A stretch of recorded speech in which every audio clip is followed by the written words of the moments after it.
Hello, can anybody hear me? Hello, hello, hello. Sure, Andy. Give me a good old reply if you can hear me. Hello. Okay, so we're going to be getting back to Gahlahno in a moment. Clem Fandango. Okay. Don't say. Okay. Blender. First things first. I'm going to quickly rectify a texture issue on our maintainer marker here. If I switch to solid, you'll notice that the yellow bits here are marked weirdly. The reason that they are yellow, is because when I imported Eder Dylan with ZLZ, it had some issues with some rotated textures. So I'm just gonna have to go in and I'm just gonna go in and select the yellow faces in big old chunks, and then I'm going to go into our UV editor here. You'll notice we've got our what texture is this that it's calling on? It's calling on XMM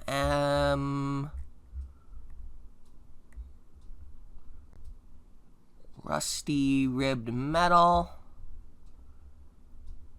Yeah, that'll do. Okay, I'll just select that, and then what I'm going to do is I'm going to pull out my tools here, and I'm going to hit rotate Y. And, ooh, that did not quite work. I bet you I know why, because I'm selecting different textures. Yeah, okay, this section, I'm going to have to do these in different sections here. Let's go with, let's make that shadeless so I can see all of it. Okay. And I'm just going to go ahead and just do this by the chunks. This is just generic, fixing the objects that you've imported sort of thing. Sometimes you need to go in and fix the textures, especially if they've been marked in yellow by ZLZ when it's imported. Just because, yeah, sometimes it just does not import at the right orientation.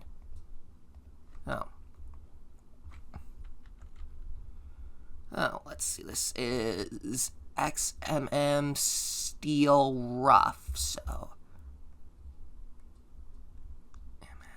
Steel Rough, okay, here we go. And now we can see we've got these textures here. Woohoo!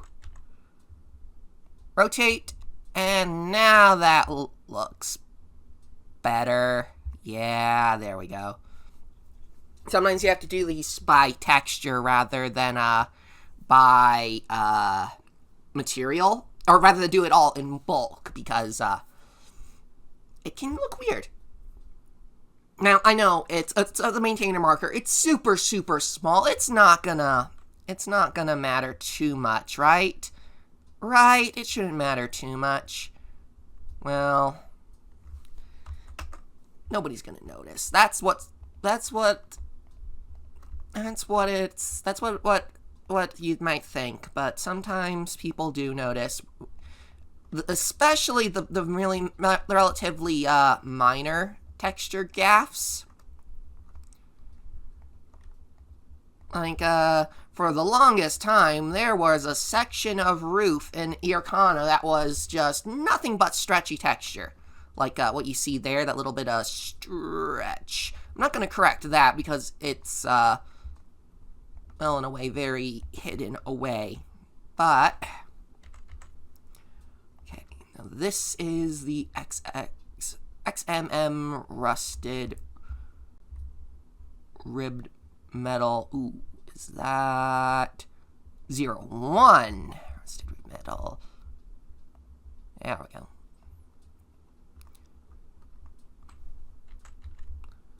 Well, I'm just gonna hit the rotate there, and ooh, that doesn't quite look right. Let's try that the other direction. Hmm.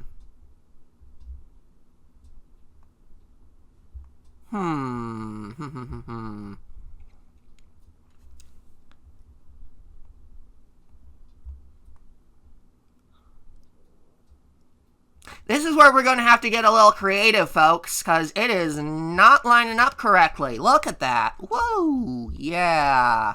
That is way off to the side. Rotate. Rotate, rotate, rotate, rotate. Yeah, that's not... Yeah, that's not lining up properly in any configuration. I know this is the right way it should be oriented, though, so what I'm going to do is I'm just gonna unwrap. No.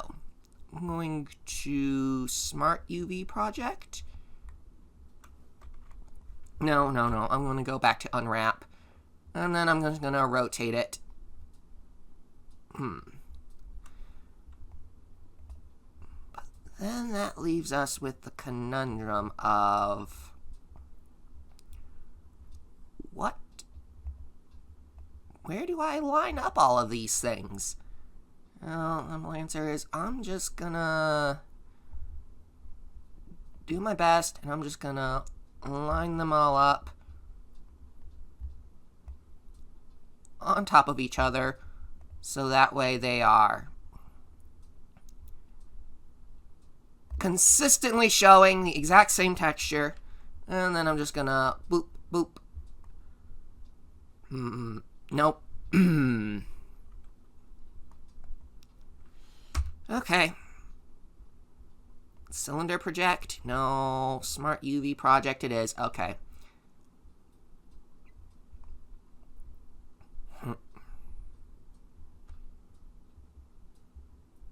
Reset? Oh, God, no. Okay.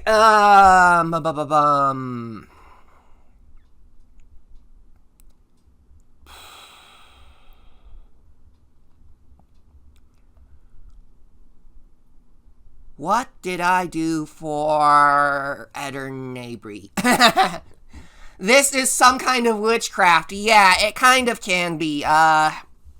Okay, so I'm just gonna open up my Edernabri blend real quick, and I'm not gonna bother with the shuffling around to show you the UV meshes, but I am just gonna quickly go to my maintainer marker in Edernabri, and I'm going to look at that for reference for what I did with my texturing on it. Because I need to find what I did there. Boop. There we go. Material. Yep. Okay, I see what I did there. And then if I... Oh, yep, and I even left that on that particular thing. Aha! Aha! Okay, I know what I did wrong here. Okay. Now, I'm just going to Control Z until I hopefully have this right back. Hey, there we go. Now I got all my straight bits back. Okay, so now I'm just going to do what I was just doing, but I know exactly where I'm going to line all these up on. Let's see here. That was the double bar, so let's just drag all of these over here. Yoink. Yoink. Get those into view. Okay.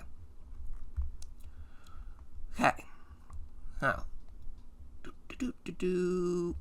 And mirror Y. Nope, mirror Y, mirror Y. Okay, that's just not going to line up. Okay. I'm just going to roughly get these all about where they need to be. Roughly in the exact same spot. And then shrink that a bit. Yeah, that'll do. And then I'll go back to here. Material. One. There we go. What was... You were... Need to not be shapeless. Okay, there we go. There! We fixed our maintainer marker. It is now all perfect and not... Also gonna quickly strip away the colon alpha because, yeah, that's not gonna work so well. And then we're gonna go back to here, tab, I'm gonna select this, and I'm gonna set this to a to emit the maintainer marker thing, because this maintainer marker is going to have a soft glow on it.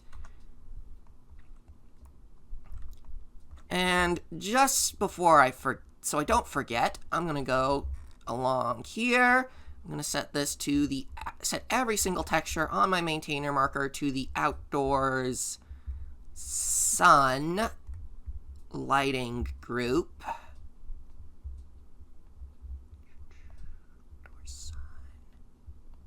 I'm not going to set that one because that's set to emit. Actually, no, I should set that one just to be safe. Okay. Door sun, and then I'm going to go back to this texture because I did not like that I couldn't see the cracks. So I've set it to alpha. I'll remove the alpha. We'll see if that makes any difference. Did it make a difference in Neighbory? Tab. What did I do with the texture on Neighbory? Maintainer marker shadow. Oh, I did leave it having alpha. Okay. Yeah, okay, I'll put the alpha back on. Okay. Right. Collision. You have the collision. You don't need to block camera line of sight. Ooh, no, actually, that was the...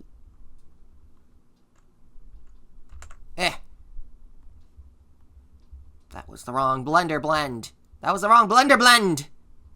Camera line of sight. Don't need it to block the camera. Okay. Well, now I'm gonna create a small point lamp. No, wait, hold on. I'm going to create a small point lamp. There we go.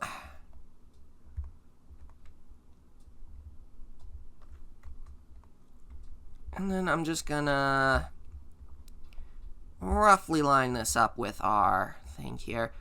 This is our outside pond. This is going to be our XMM point light. And then this is going to be a soft orange glow. I'm going to set this to a 3 energy, and I'm going to put that into a sphere.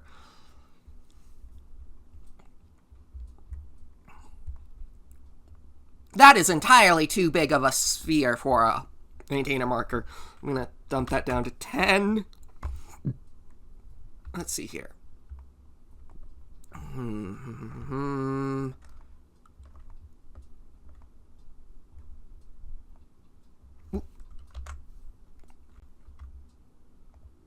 Yeah, that's still not centered. Oh, there we go. Lower that down. Okay. And I'm gonna set this light object to the outdoor sun light group. There we go. Now if I go and test the age real quick, yeah, we will quickly see if that worked or not.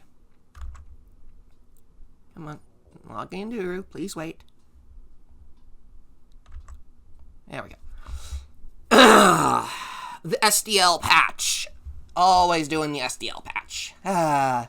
This is what happens at the start of Uru every time you launch Uru, by the way. You just, this particular client tells you what it's downloading. Otherwise, you just have the bar and it just says updating. You don't know what it's updating, but it's doing the SDL stuff every time.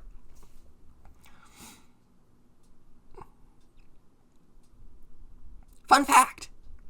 Yeah.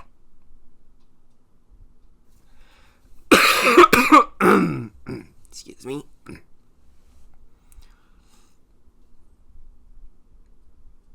Come on, start up.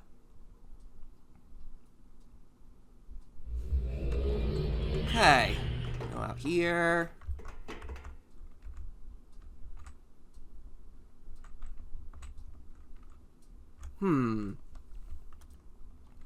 Is that doing anything?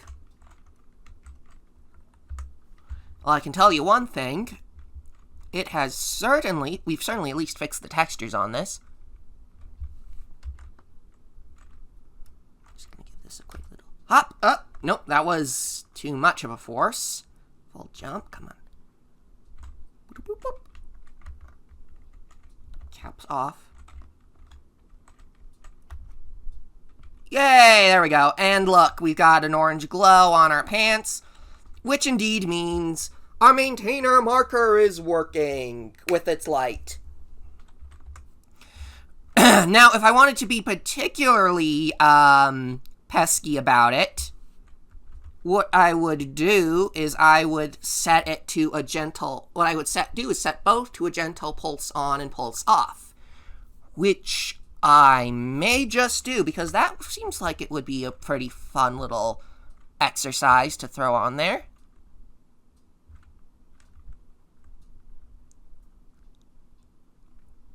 Yeah, actually, I think I will do that to give it a little bit extra of a point of interest.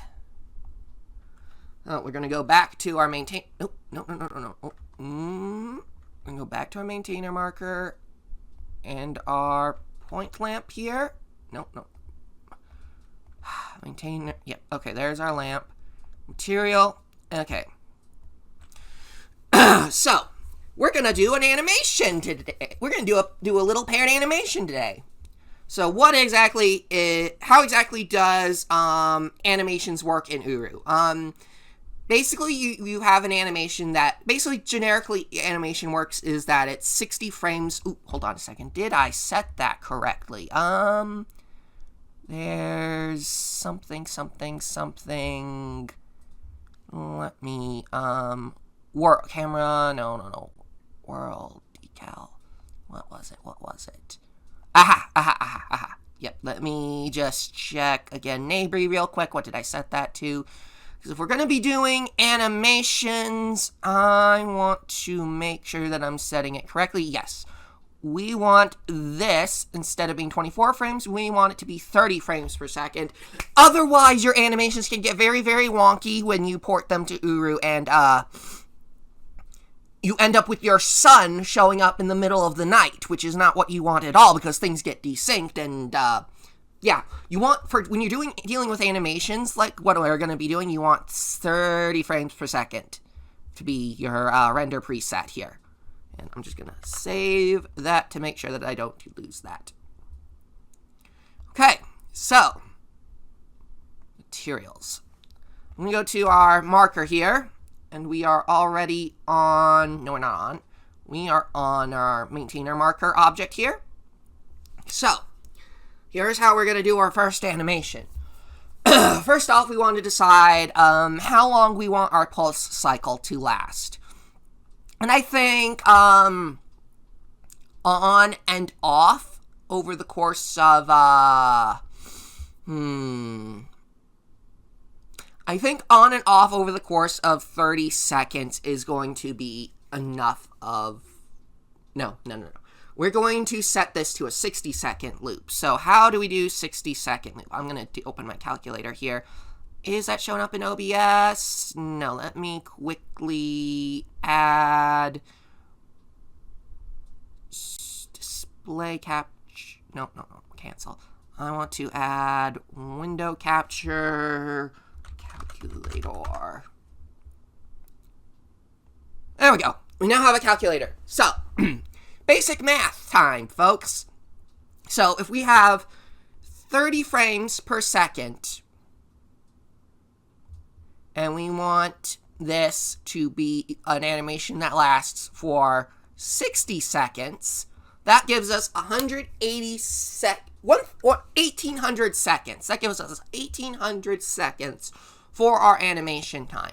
Now, you can do some fun things like this and say, okay, so this is our animation length for 1 minute. So what if I want my animation to last for 2 minutes? Well, then you multiply that by 2, etc., etc. But anyway, 1800 is our magic number. Some saying animations last for like 300,000 frames just for a world animation, etc., etc. It's really kind of bonkers when you look at some of Cyan's animations, how long they last. Anyways, this is our generic pulse animation, and we're gonna leave it at 1800 just because that's the simplest that we're gonna do. So, what we're going to do is we have our emit here, and I am going to, first and foremost, at our 0 frame, we are currently at 0 down here. Let me pull this up. So we are at 0 down here, this window right here, at 0 right here. I'm going to hit I for, I just hit I, the I key. It adds a frame. And then I'm going to go to 1800, which is all the way out here. I'm going to hit I again.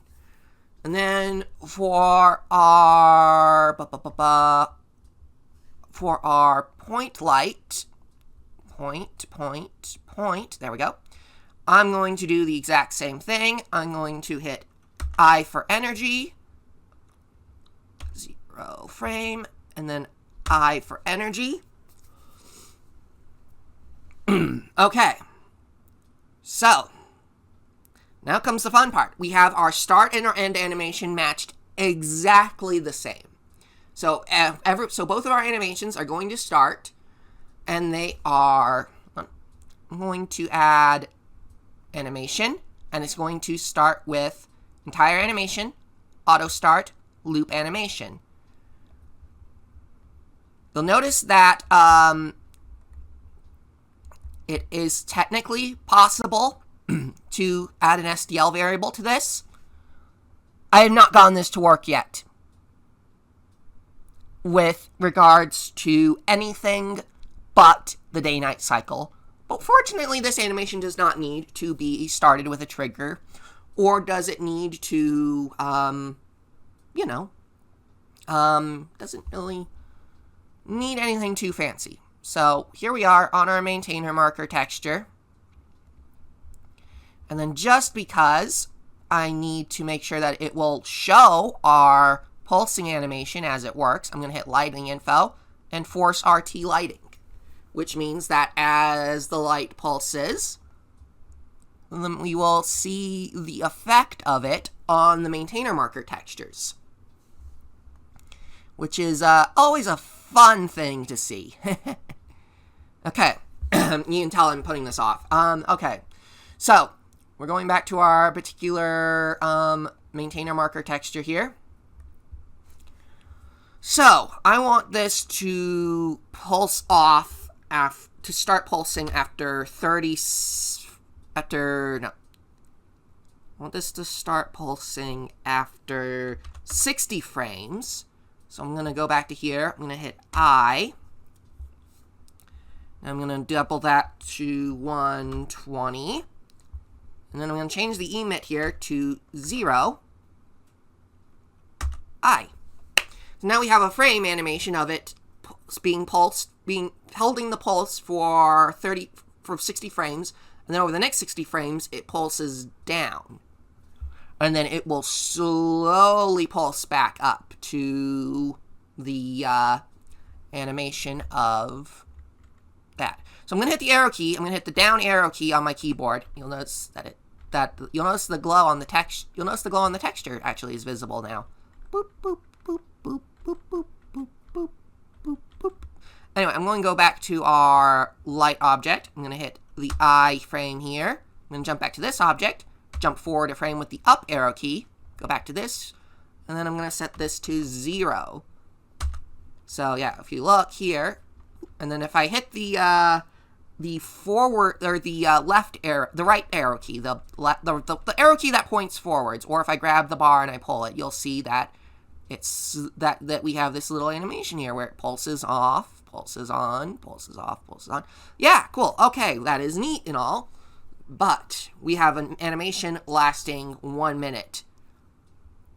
So we have it off. So how long do I want it to stay off for? I'm actually gonna set this to a sort of slightly random number. I'm going to set this to 300 this time, and where it's a bit further off, and then I'm going to set this to 0 again. And I switch back to here, set this to 0 again, boom. Okay, now I'm going to set this to 3 25, which is a little... No, actually, no. I'm going to set this to 425. Yeah, there we go. And now I'm going to set this to 0.5 I. Switch back to here. We're still in the same frame. 0.25. Wait, no. How did I set that to 0.50? Right. So 0.5. And then I hit the I key. Boop, boop, boop, boop. So, let's watch our animation here. If I drag the bar along, whoop, whoop, whoop. So it kind of pulses off and then slowly pulses back on. Then just to add a little bit of flavor to it, 800, I'm going to go here, and I'm going to set this, I'm going to actually set this to whatever frame it's on both of these. 100, and then 850. I'm going to set this back to 0. 0 I, and then just gonna drag this up to 900. No, 1050. There we go. And then I'm gonna set this back to 3. I go back to here. 2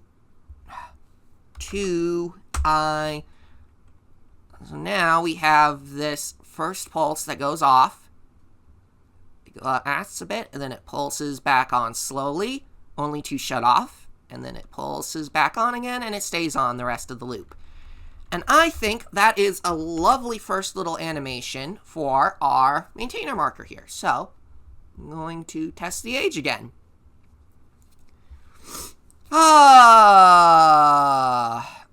Yeah, this all seems a little this is just what we're kind of doing with all of this, you know? It's yeah.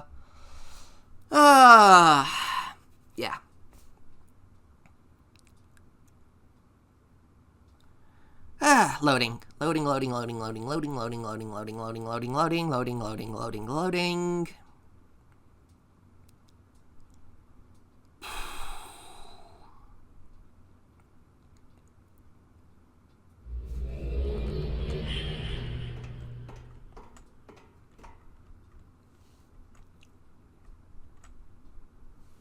So, did we get this right? Of course, we set the animation over the course of a minute, so it's going to be a little hard to tell with just the avatar, or with just the world object. So let me put here with the avatar. So you notice, oh, we have the glow on the avatar here, and let's watch as it goes across for the minute.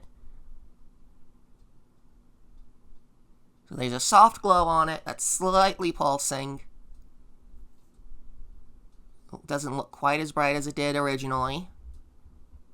If we zoom in here, we'll look closer, we'll see.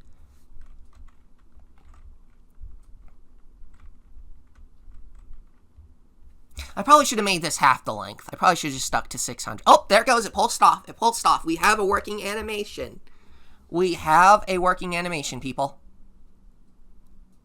And then it slowly pulses back on.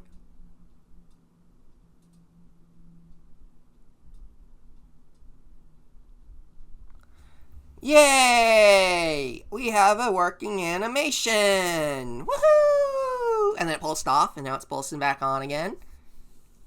It's a subtle little animation. You're probably not even going to notice it all that much. But it is doing an animation. Congratulations, we have made our first animation! Woohoo! We indeed have a working animation. It seems to be working on the rock face, too. But that's not important at the moment. So, we've done our first animation. What is the next thing that we are going to do? You know what? I'm tired of that door doing that funky animation all the time.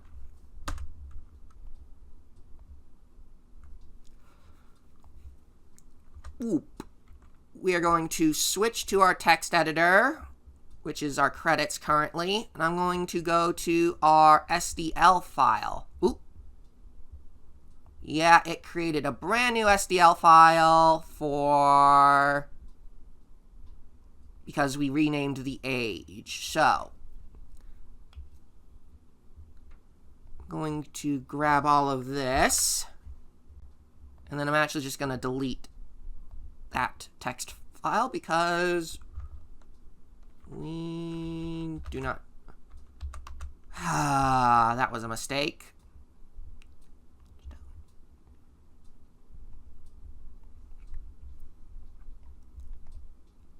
Copy. Credits. No, I don't want the credits. I want Gahlahno.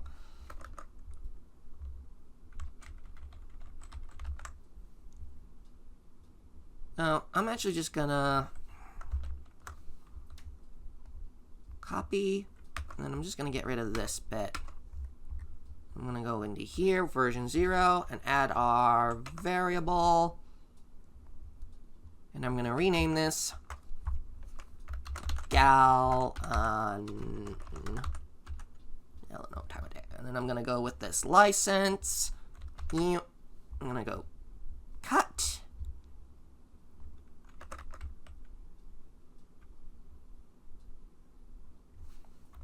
And I'm going to paste in the license at the bottom of it.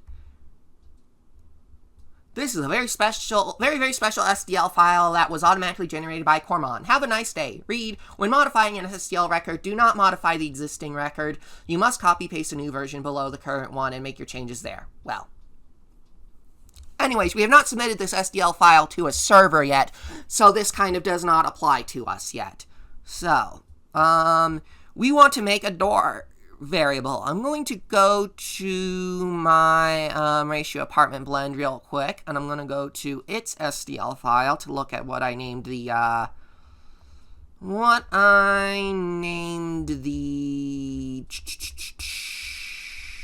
apartment.sdl. What did I name the door? What does the door variable look like? Give me a second here. So, a door variable looks like this. Give me a second. Boop. So, front door, open, close, yada, yada, yada. So, I'm gonna shorten that to FR, or F door. I'm gonna name that to M mate door, open, close, and its default is 0. So this is our new SDL variable for Gahlahno, our door animation. And I am indeed going to have my ratio blend open in the background that you are probably not going to see. But yeah, I kind of need it to reference my work here. So, I want to look at... How did I set this up? Okay, I'm using what? Front door, open, close. Okay, I'm looking for my node editor this time. Okay, so node editor, I want front door trigger. Okay, there's my node tree. Okay, are you guys ready to do some magic with a door? Because I'm sure ready to do some magic with a door.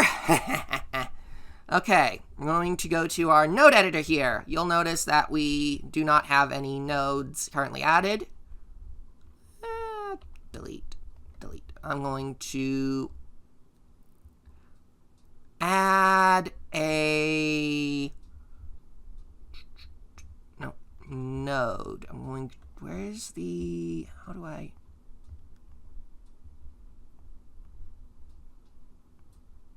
come on, let me see here. How did I set this up?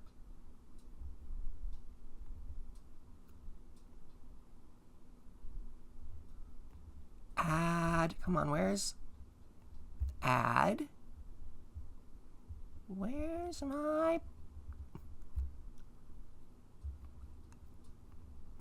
Ah, here we go. That's why I couldn't add anything I was in the wrong menu. I need it to be this one, node tree. So I'm going to hit create new node tree. We are now going to call this maint door open close. So now I can go Python, add a Python file. Yeah, here. I'm going to stretch this out so we can get a real close look at this. So, what Python file are we going to need here? I'm going to go in here. I'm going to hit load script, and I'm going to have to go to my Python directory here. And this is in one of my Uru install folders. I'm going to look for a specific node, Python node here. I'm looking for X high-level Star Trek door. Haha. So yes, now we have all of these fancy bits to work with. First and foremost, we're going to start with our closed door variable. I'm going to switch back to our text editor. And I'm going to select the name minus that number 1 at the end. So I'm going to, just to make sure, I'm going to hit copy. Go back to my node editor. And paste. Hey. Maint door closed. So, what's an exclude region? Nothing that we're going to be using on this particular node setup.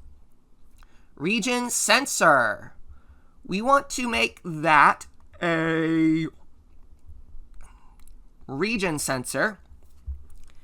You're thinking, what region? We don't have any region. We will get to that in a minute. And then we're going to go here. The next thing we want is the open door responder.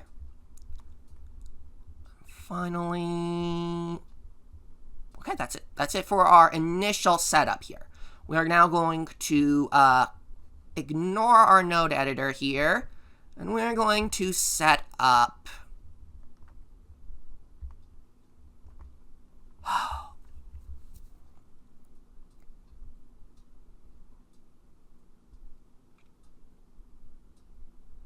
Wait a second. No, we're going to do it like this. We're going to do it like this, and then we'll come and modify it later. We will set it up properly like this first, and then we'll come and modify it later. That will be a later thing. That will be a later thing. I do not want to get people thinking you have to do it with a specific thing. We're going to be starting with the high-level Star Trek door. Okay, so what exactly do we need to make this work? First and foremost, we're going to create a cube. Actually, no, we're not going to create a cube. We're going to create a cylinder. Tab, and we're going to scale that up like that. And we will, tab S, let's,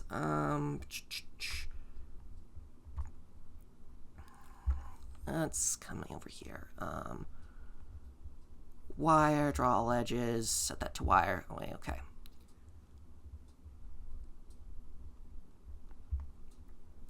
That is entirely too big for what I want. Tab S. Let's shrink that down like so. Yeah, I think that will work for our, but it's a little too tall, so I'm just going to Z, scale, and Z to shrink it down. There we go. Now it's only about as tall as the door area itself, which is pretty good for what we want. I'm going to set this object to orientation room, turn it on. I'm going to call this the maint door region trigger. And then I want to set this to a soft volume. Maint door region trigger. Woohoo! Now we have this added.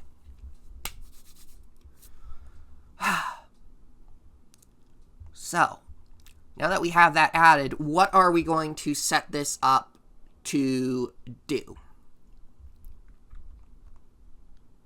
We are going to set this up with a trigger on enter, and I want to set this to population.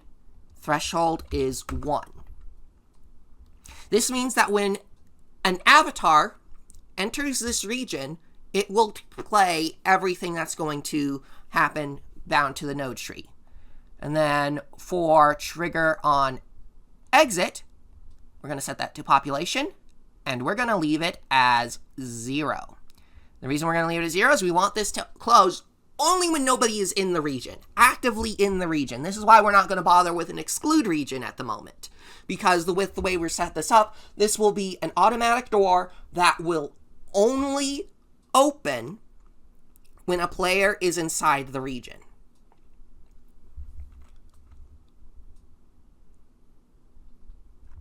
So, now then,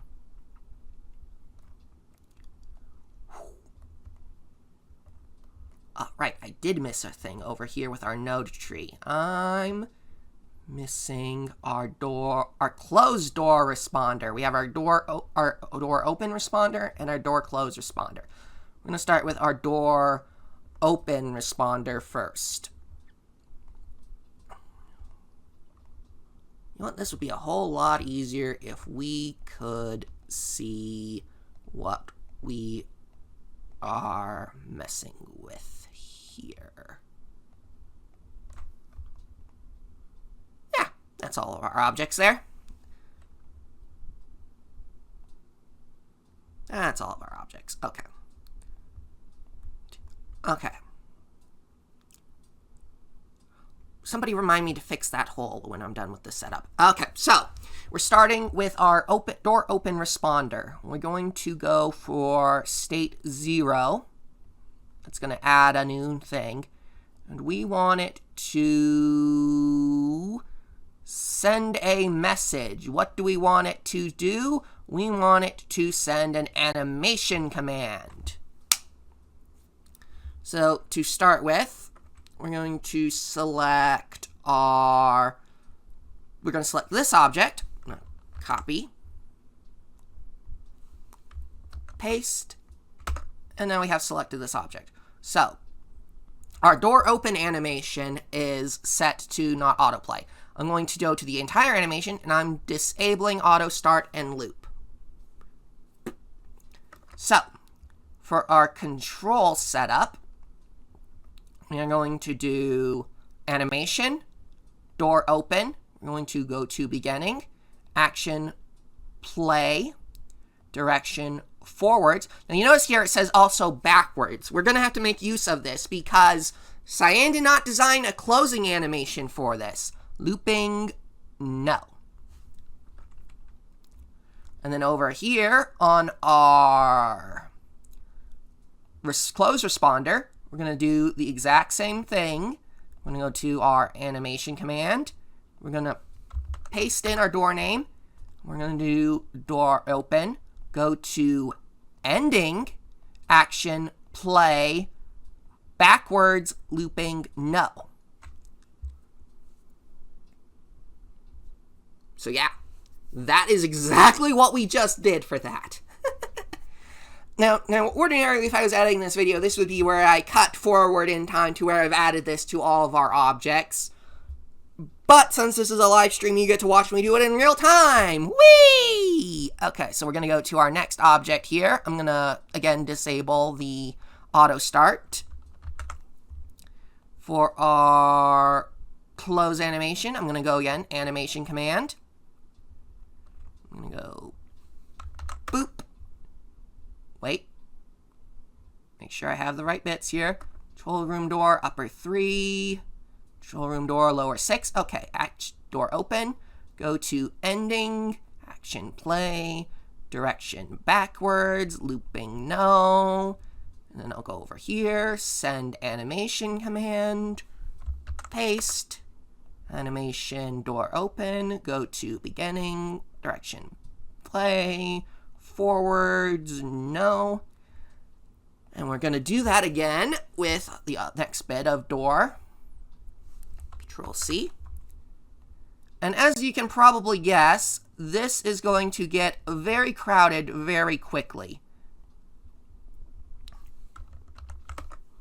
Door 5, door open, beginning, direction play, direction forwards, looping, no. Send animation command. Boop. Action, door open, go to ending, action play, direction backwards, no. So now we've set up our main chunks of door here. When we have this set up and enter our region, when we enter the region, it will play the door opening forwards, and then when we exit the region, it'll play the door closing. But we still need to animate these little side locks here. This is all kind of witchcrafty, as Andy alluded to. But it's also very scientifically methodical in its own sort of way. If you took a look at my race shoe door region triggers, you'll know that it's... yeah. Anyway, we're just gonna keep doing what we're doing. Create animation command. Control room, door open, go to ending, action play, direction forward, looping no.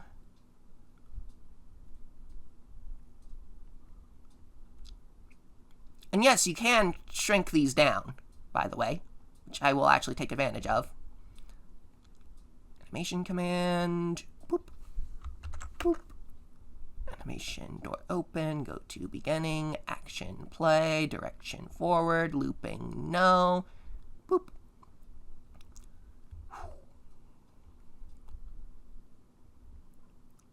Actually, I'm going to be a little decorative. This is our lock.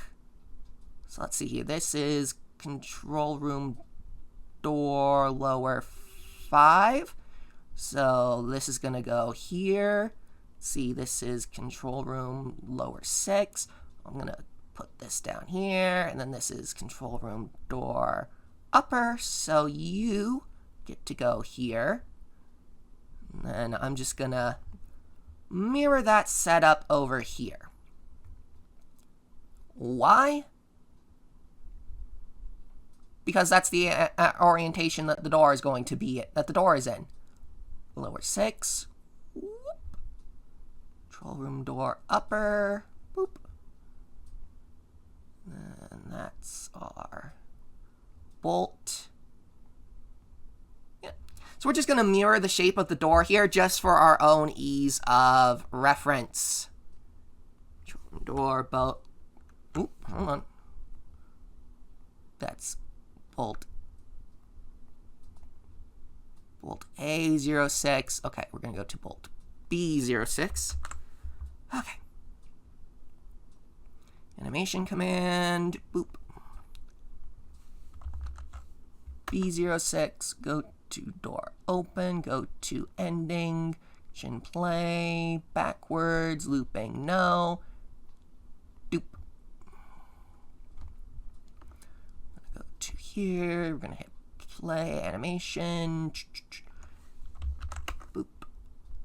Door open, go to beginning, action play, direction forward, looping no. And we'll close that. We'll go to here for our next bolt, that's C06. Animation command, we're going to plonk that there. Do boop. Door open, go to beginning, play, forward, no, boom. Over here, animation command.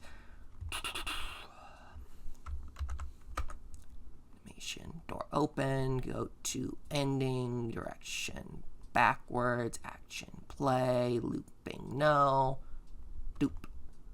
Okay, and we're gonna jump across here for the next bit.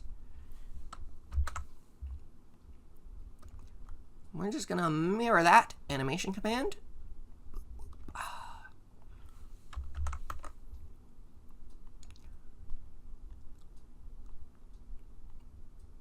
Remember, this is the ending, so we direct play backwards.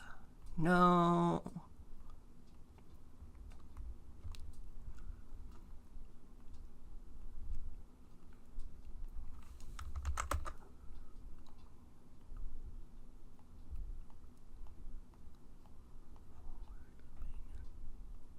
Well, how's your Monday being so far? I only woke up a couple hours ago. Because, yeah, I stayed up way too late last night doing some writing. You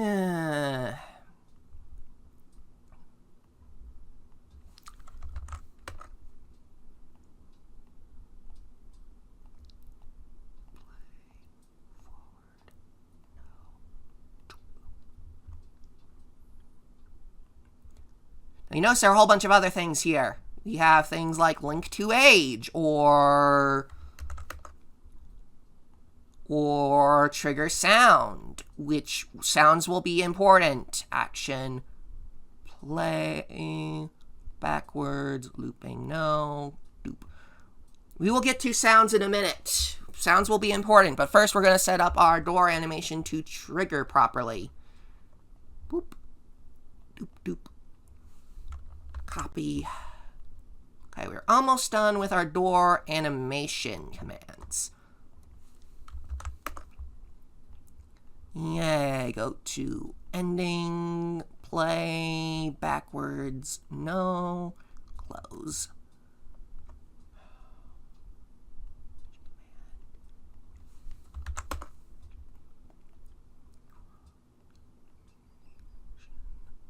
Play, direction forward, no. Okay, we now have our door setups so that they will play the animation when we enter a region. But there's still one step that we have not completed yet. There is still one step that we have not completed yet. We got to go to our region here, our soft volume region, and we're going to add an, where is it? Advanced modifier, yes. And we're going to create a new node, and we're going to add maint door op close. And now,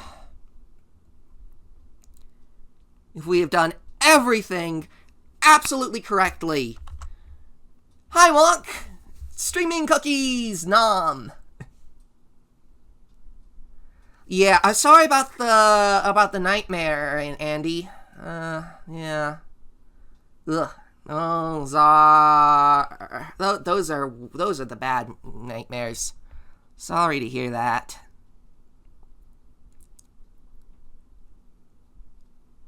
Hi, Wonk. Yeah, cookies are good. Thank you for the cookies. Nom, nom, nom. Okay.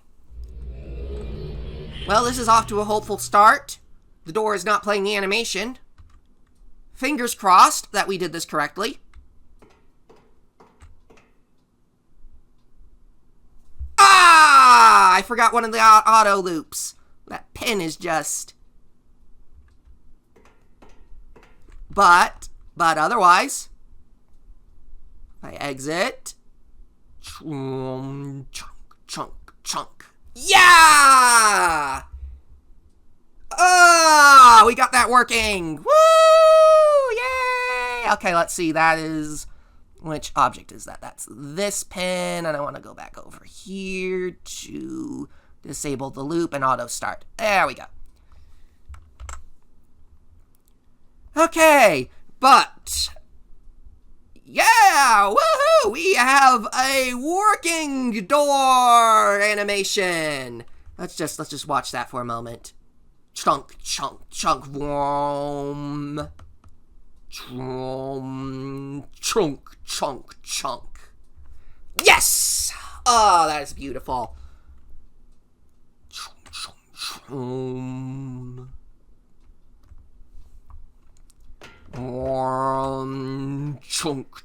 chunk.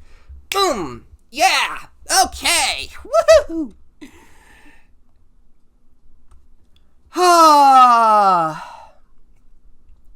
Okay. So we fixed the animation bit that was looping there by removing those modifiers. Yeah,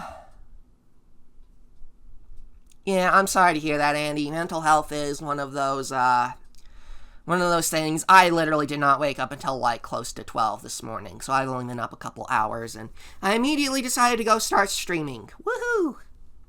Yeah. Yeah, nightmares will happen.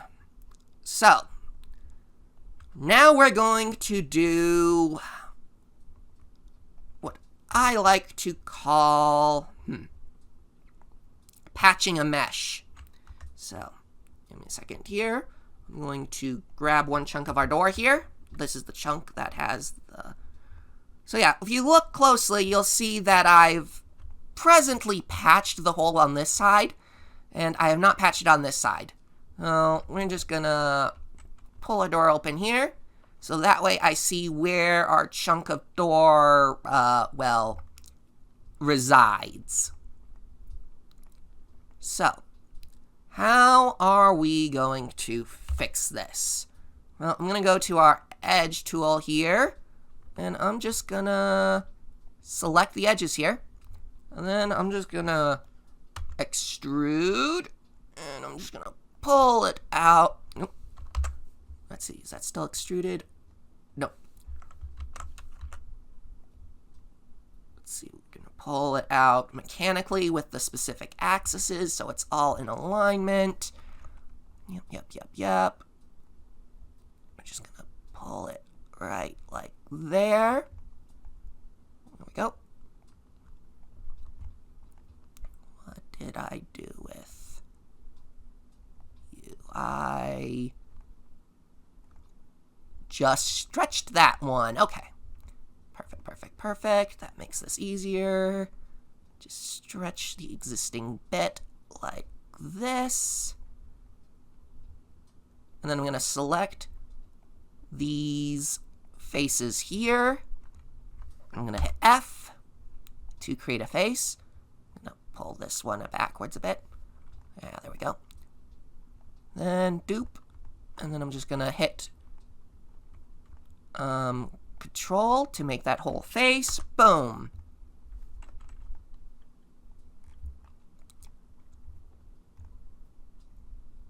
Let's pull it out like that a bit. Yeah, that'll do. And if I put on my back face culling, yay! Everything is looking the way it should be. So now we've patched that, issue. Okay. So yeah, now we've patched that hole in the door. Okay. Actually, I want to go back to this view. Okay. So. How are we going to do our sounds for the door? Well, that is where create empty comes into play. Now, we previously used an empty object for our spawn point. I'm going to activate that orientation room. We're going to do something different with this one. SFX maint door noises. This is just going to be our generic sound emitter. We're going to go in here, and we're going to change this to a sound emitter. Yay! Simple.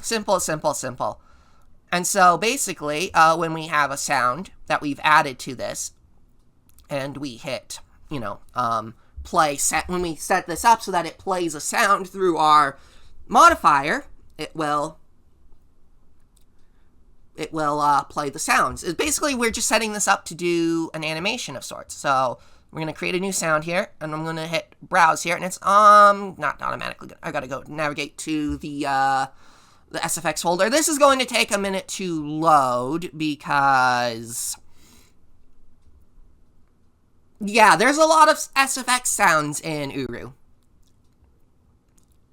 Oh, and look, I covered the misbehaving door bit thingy in the last stream. Basically what I had to do was control, I had to, control A and apply scale. I had to control A and apply scale, and then it would show that the faces were inverted. And then I had to edit it, select all the faces, and then I hit the recalculate faces button and flip them around, and when I tabbed out of it, it plays the animation properly. Okay, so now we have all of our SFX here. We're going to be looking for our GRSN sounds, because those are Garrison. Okay. Okay, so SFX here. I actually do not know what SFX we need for this, so I'm actually going to do the thing where I open up a web browser folder, and I'm going to go, or not a web browser folder, a computer explorer folder.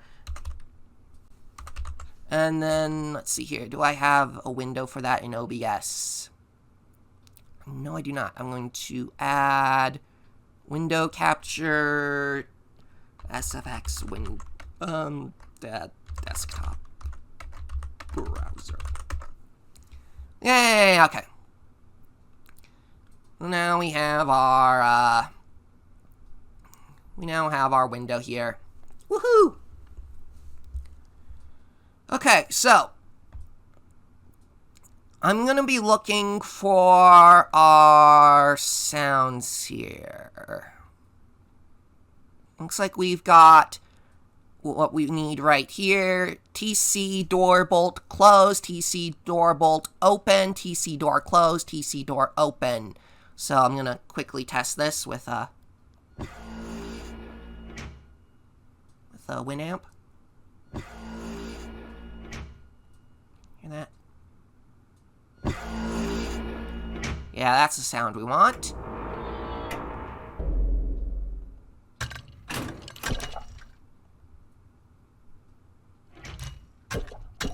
Okay, those are definitely the sounds we want. GRSN TC door bolt close and open. Now I'm gonna dismiss you.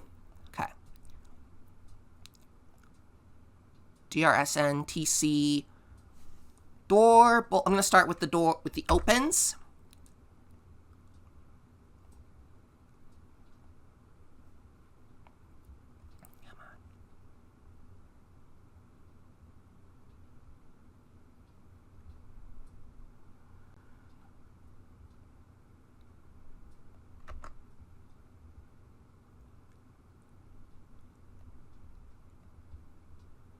And yes, it's going to make me do this on all of them individually.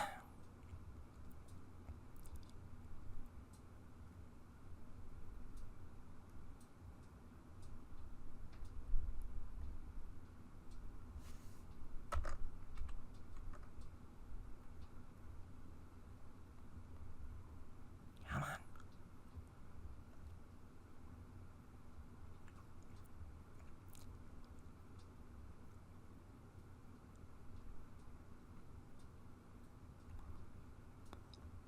Close. Okay. First things first, we're going to do is we're going to uncheck the export button on all of these, because these are sounds that are already in the Uru game file. We do not need to add these to our build export. Simply, it's not necessary to add them. They are all set up as 3D sounds, and none of them are set at auto start or loop or whatever. I'm going to have to set the cone effect to 360 on all of them, though.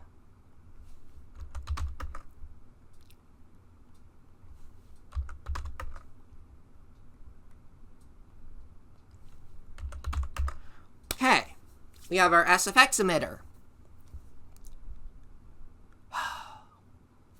We also need a soft region that the sound will play in before we continue.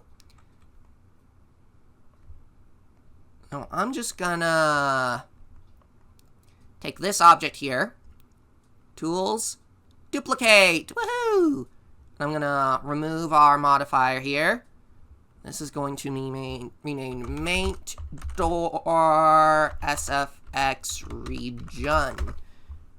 Tab. And we're just going to scale that up. And, yeah, I'm going to scale the Z up a bit there. Yeah. Oop. That's a bit too tall. Unnecessarily tall. Yeah. And then we're just going to drag that up. And, yeah, there we go. Then just to be safe, I'm going to do Control A, scale, and then tab. Make sure we calculate all my faces are facing outward. Okay. Oh, now we're going to go back to our SFX emitter. Come on. Where are you, SFX emitter? There you are. And we're going to do maint door SFX region on all of these.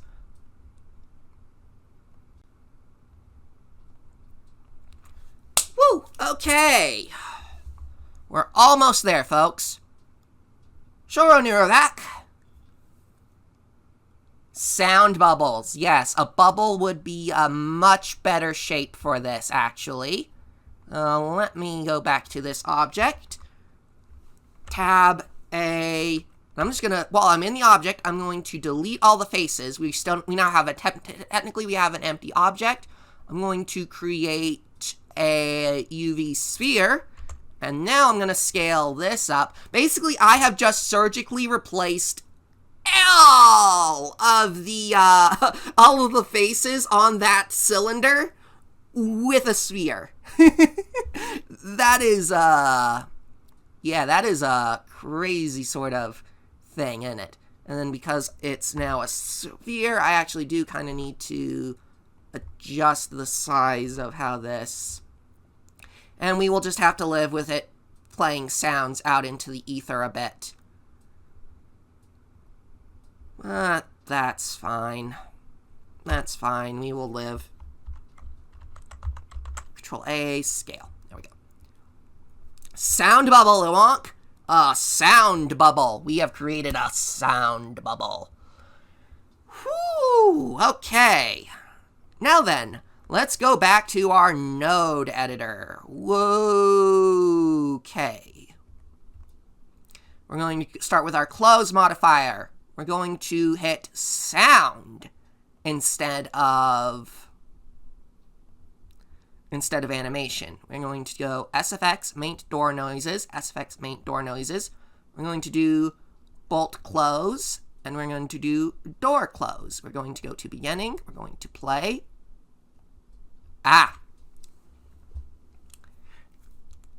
Right, okay.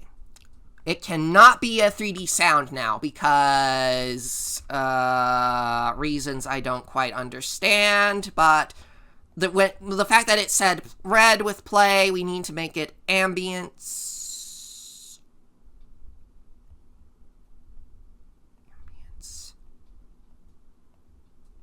And then see, as soon as we changed it to ambience, it switched to playing nice. Okay.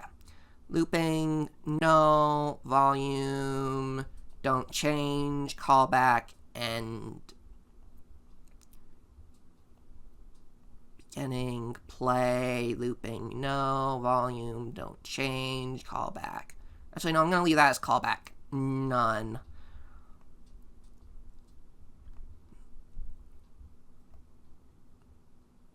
Bolt close, door close, create sound,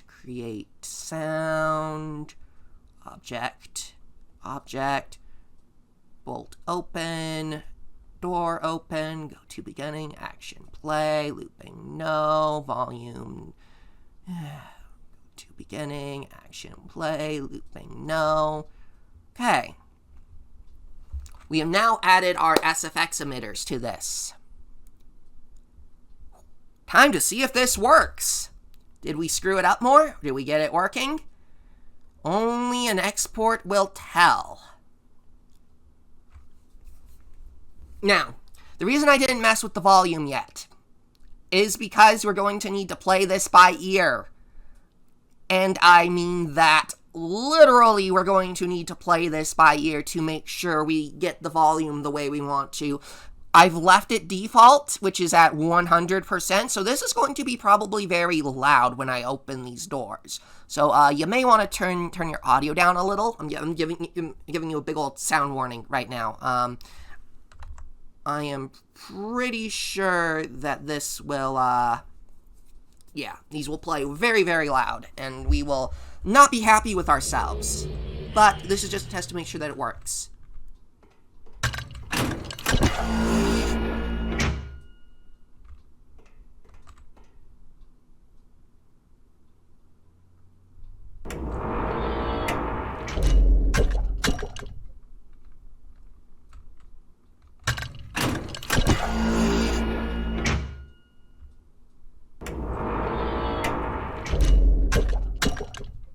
Hey! How about that? Was that too loud for you folks?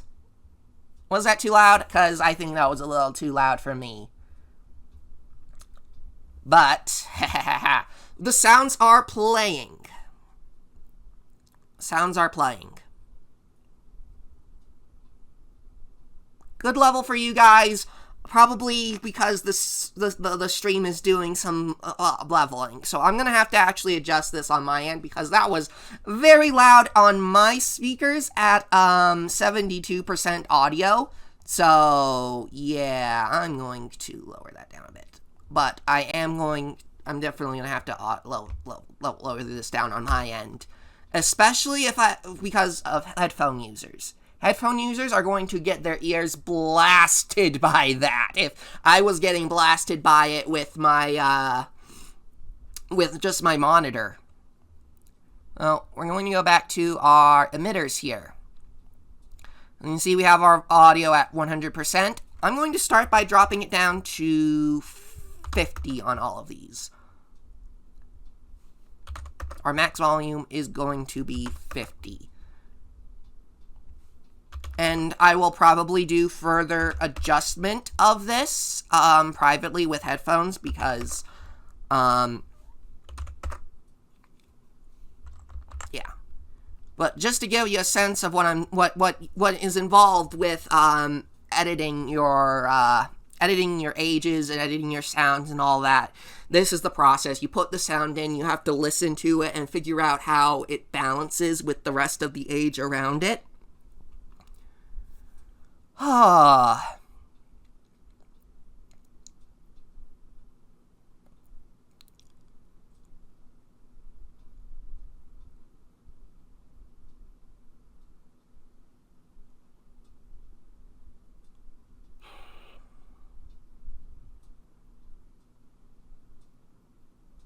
Come on, finish loading. There we go. Now we'll listen to the sound and see how it sounds. That's not so bad on my ears.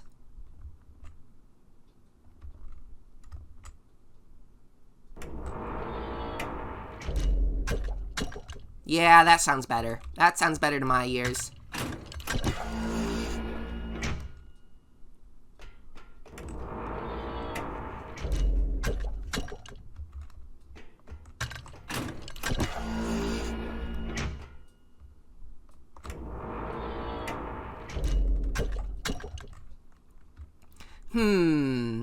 And now I'm realizing we're dealing with some camera funkiness when we flip through here. Whoop.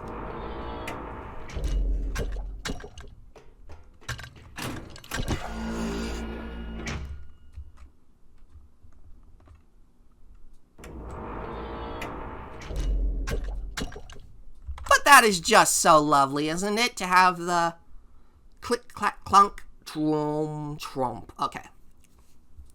I will be doing, it's fine, Sky. I will be doing the headphone check on my own, off stream, just because I tend to go back and forth with it a lot, and I just have done a lot of tediousness with this, node responder as it is.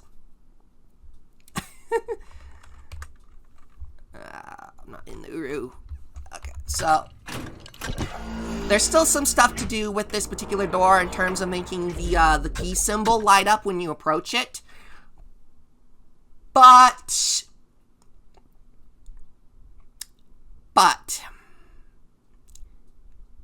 therein lies an issue I've had with setting animated textures to go off with SDL triggers, and I'm still not sure how to set that up properly. So when I'm working on that particular aspect, I'm going to have to shoot that by Adam and make sure that he gets that.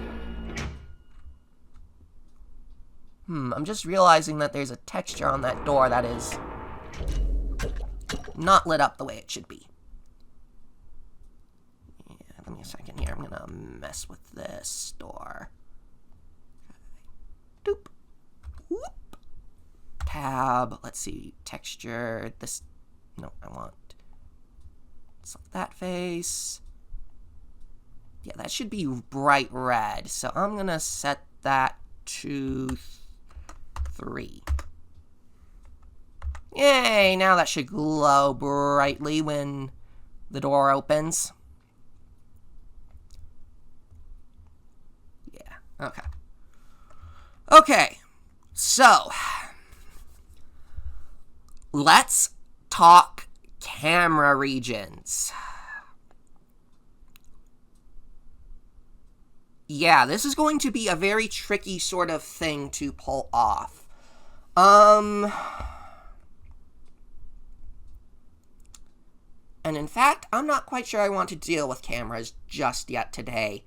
So I think what instead I will do is I'm going to create a plane, tab, and I'm just going to scale this out.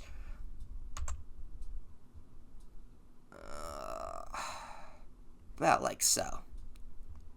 You're getting a good idea of how big this age is now that I've modified, that I've done some building with it. Let me just say it is very big. I think I'm going to stick with about, yeah, I think I'm going to stick with about this height for the moment.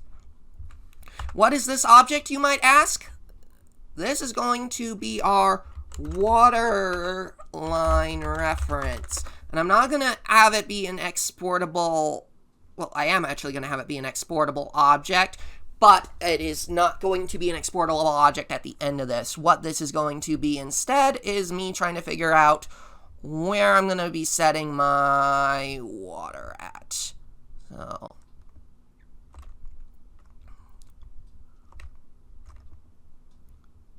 select that.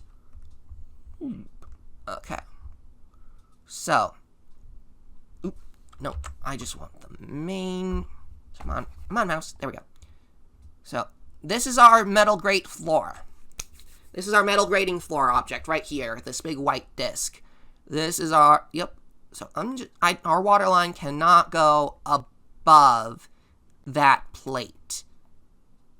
Or rather, it can, but it has to be about equal with it. So,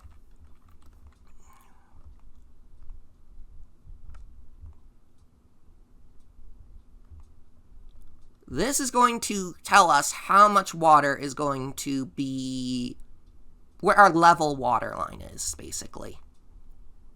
See, I've got stuff here that's kind of weird with how that's lining up. Yeah. Anyway, this is going to be our water texture. So I'm gonna material temp swamp texture. New texture, open, PNGs. I'm just gonna grab a random anime texture here. Material, tab, U, reset. And then, and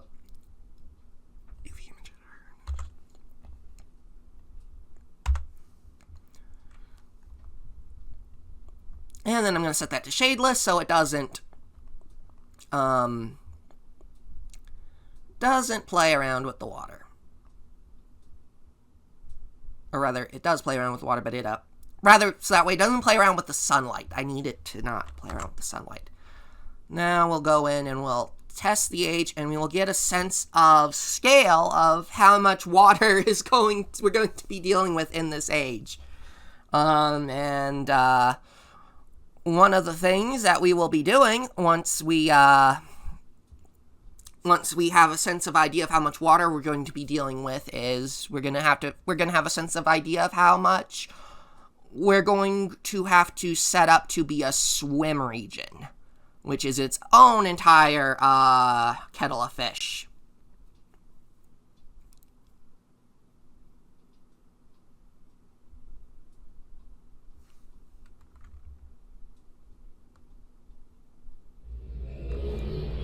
Okay, so if we look down, we'll see we have the water texture.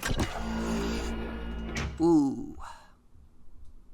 Yeah, so we're gonna definitely be going splishy, splashy. Okay, we've definitely passed the point that we'd be swimming to get to the maintainer marker. This is a lot of water that we're gonna be dealing with here. And I'm still gonna have to mess with it a bit here and there, but yeah, this sudden drop-off over here is going to be even worse with the water, because it's like, oop, now you're swimming. Now you're not quite swimming. If you're hugging the wall, and then there's water. Ah! Suddenly you're definitely in the water. Which, yeah, water. This is going to make navigating the age immensely more frustrating for certain players. Yeah, we're definitely under the water at this point. This is like taking Anone and Minkata and combining them together in the worst way possible.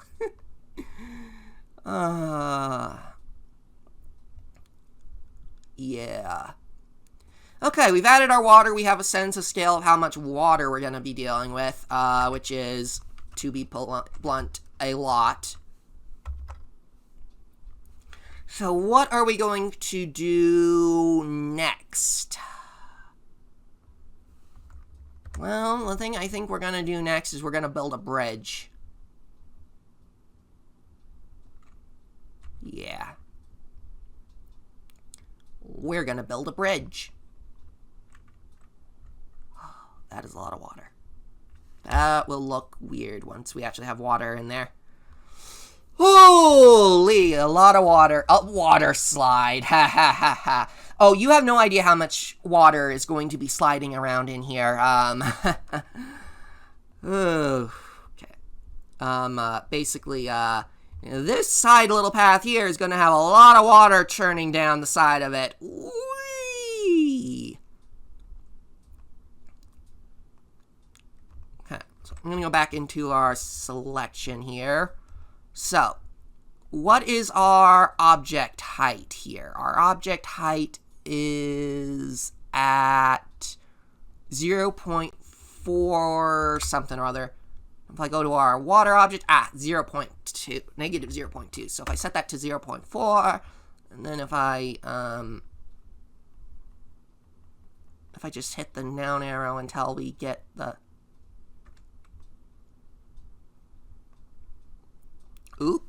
tab, object, transform, geometry to origin. And now if I continue,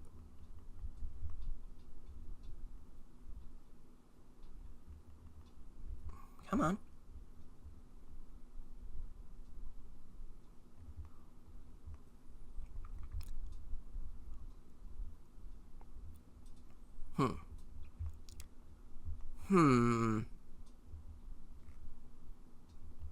I'm gonna bring it up until it eclipses our grate. There we go. Now we should have an accurate idea of how much water we're going to deal with. Whee! Okay, but we will worry about that later. For now, I said we're going to build a bridge. And where are we building a bridge from? We're going to build a bridge from here across to over here. This is where we're starting to get into a little bit of spoiler territory. But, yeah, so the first major thing we will be doing is building a bridge from here over to the top of our thing. First way we're going to do that is we're going to start by building a collision box. I'm going to create a cube, tab S, there we go. I'm going to RZ, I said, there we go. Okay, so, let's stretch that, there we go. Let me get that more, yeah, okay, there we go. So why am I starting with a box instead of a bridge?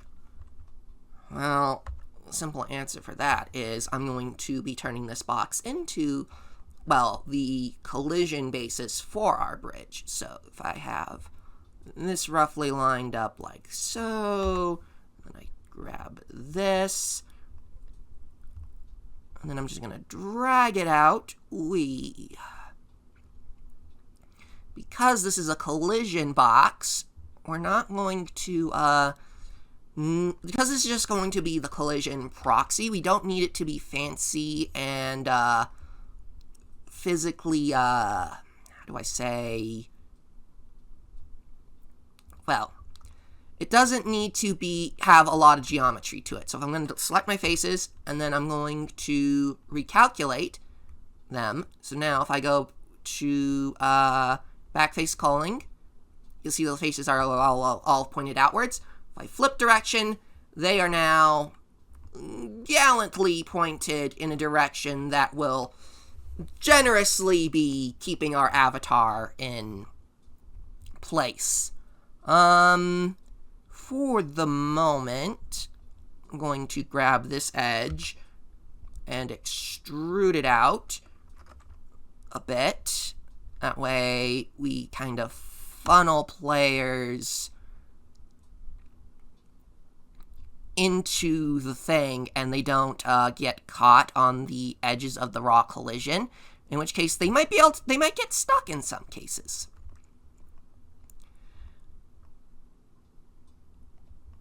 I'm just gonna grab that, drag it out like so, grab that, drag it out by so, yeah. Okay, so this is our collision. This is our bridge collision proxy. I'm gonna set that to outside pond, and then I'm gonna add a collision modifier. And no, I don't want a convex hull because that's going to be weird. We want it to be a triangle mesh. And I'm just going to select all faces, Control T to triangulate. And just so that way I can see all of the edges, I'm setting that. Yeah, I'm setting that so it has all the wires. Okay. So now if we were to, so yeah, we have now officially made a bridge. We have made a bridge, and let's go test it to make sure it works.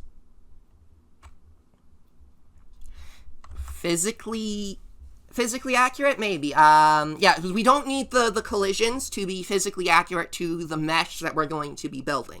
We just need it to be walls, essentially. I was helping another dev with one of their ages, and they just set exact collision on some very complicated meshes, and it was adding collision on things that really didn't need collision. So I suggested they they just make a box. They just make a simple box of the areas you expect the players to be interacting with, and you don't need collision on any of the rest of it. Cyan kind of cheats a lot with that. You'll notice that if you go to Kadish Talesa, for example, and you, the start area, and you turn on the collision meshes to be rendering, you will see that the walls basically, oh, yeah, we got a little bit of Z fighting on our grate here, because that means the two textures are definitely in line with each other. Yeah, a little bit of water there.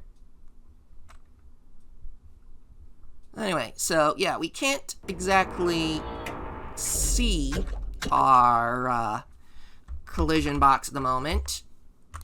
We'll take care of that in a moment. Woo! Okay. I'm not actually going to activate the Show Colliders toggle at the moment because I have not broken up the base ground geometry, and I'm afraid if I leave that as one chunk when I turn on render geometry, it will crash the game because too many polys. But look at that! We're now walking over a bridge.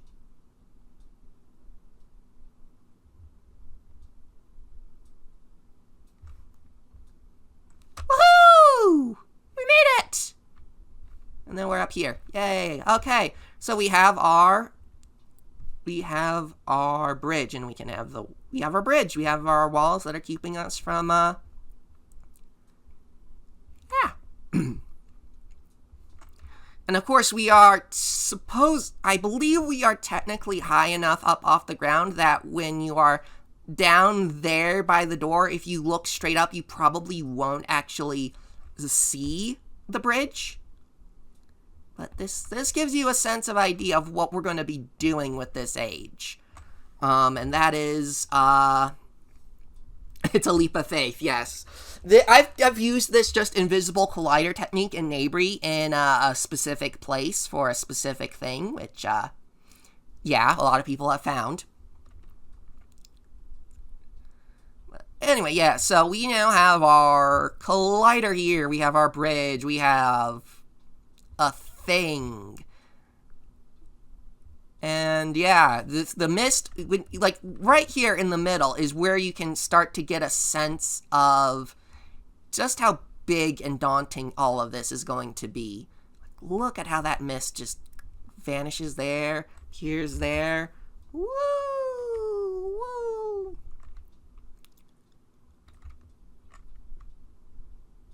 Yeah, that's cool.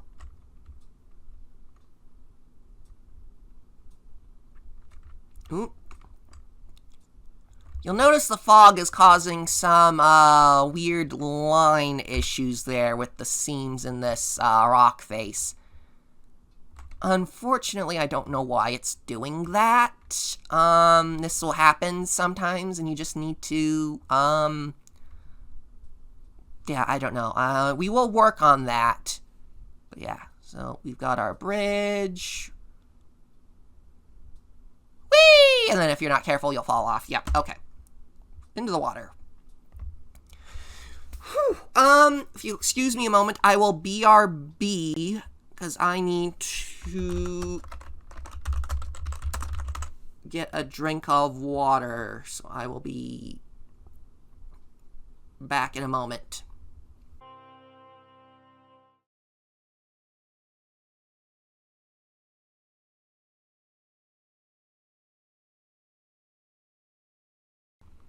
And I am back. Yeah, a lot of streams do, a lot of streams you have music and whatnot. I am not sure that, having the Uru music is really the best thing for me specifically, but, I'll deal with that when I have to edit it and upload it to YouTube. Making your own music is a great idea, though. Just some kitchen noise music. That's nice. Okay.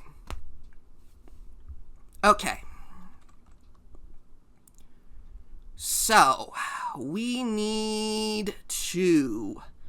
let me turn on desktop browser again.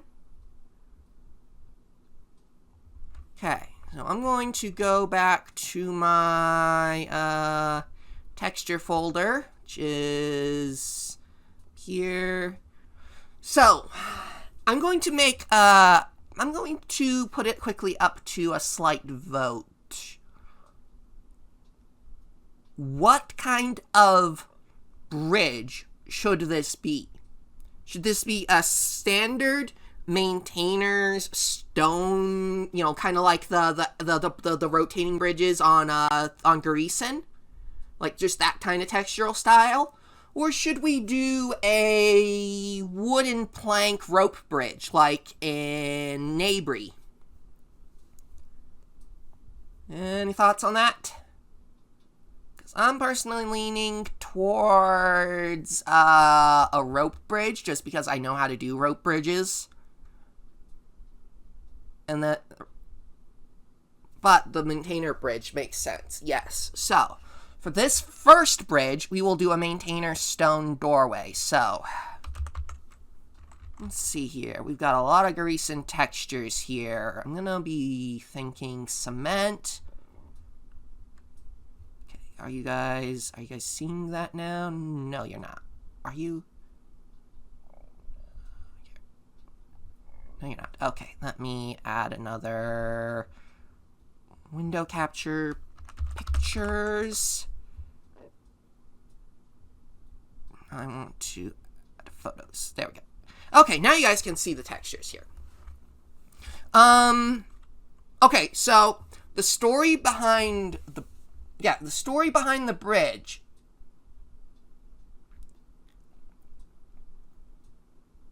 So this age is a maintainer training ground. Their version of Minkata, basically. Ooh, hello. Ooh, I just had a devious idea. You see, if I make it a solid stone bridge, that's going to affect the rain. And if you're walking under the stone bridge, you're going to have a narrow passageway above you that is literally not going to have rain falling on you. You will notice that there is not rain falling on you. If I want the bridge to be one of those you only see it when you look up things, I need the bridge to have a great flooring like this. What do you guys think of that? Oh, yeah, that sounds good to me. Okay.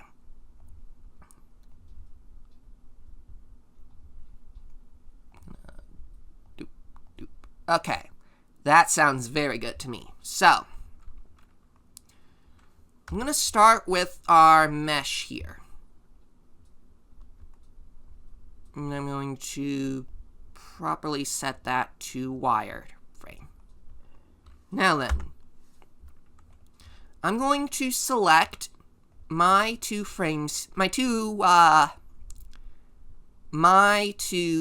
planes here, this ground level, and I'm going to duplicate it, left click to reseat it where it is, where its origin is, and then I'm going to select it off to its own object. So now we have a we have a bridge here that I'm going to now set to textured. Bridge rust metal. New. Bridge rust grate. Set this to the outdoor sunlight group. Okay. Open. Now our texture that we're going for is Gerson copper panel. So PNGs.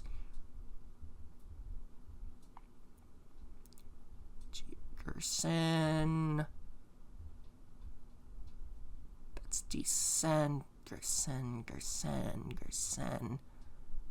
Gira Garden. Gerson. Copper panel.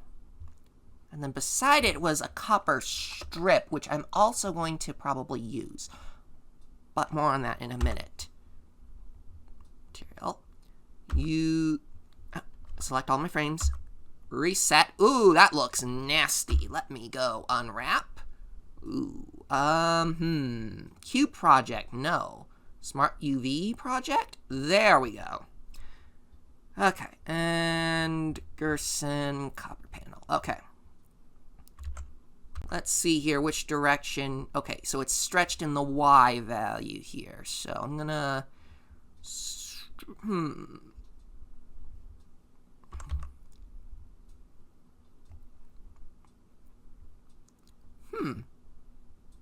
Okay, I'm gonna start with this. I'm going to start with this texture, and we will see, if I scaled that properly to the Avi's feet. Sure, Adigo, we are building a bridge. We've made our door. You'll actually get to see how it's going in a moment when we finish loading into the age. Oh yes, you're going to get a chance to see what we're getting in just a moment. Yeah, we've done it quite a bit this morning. We've made our door play an animation when we approach it. We've made our maintainer marker have a pulsing light animation. And now we've added a plane of water so we know where our water height is going to be across the age. We are also now working on a bridge. You'll see there's some Z fighting here because I have the water and the metal grate texture at the same height. Look at that! We're standing on water! Okay, I'm too easily amused. Okay. Whoa.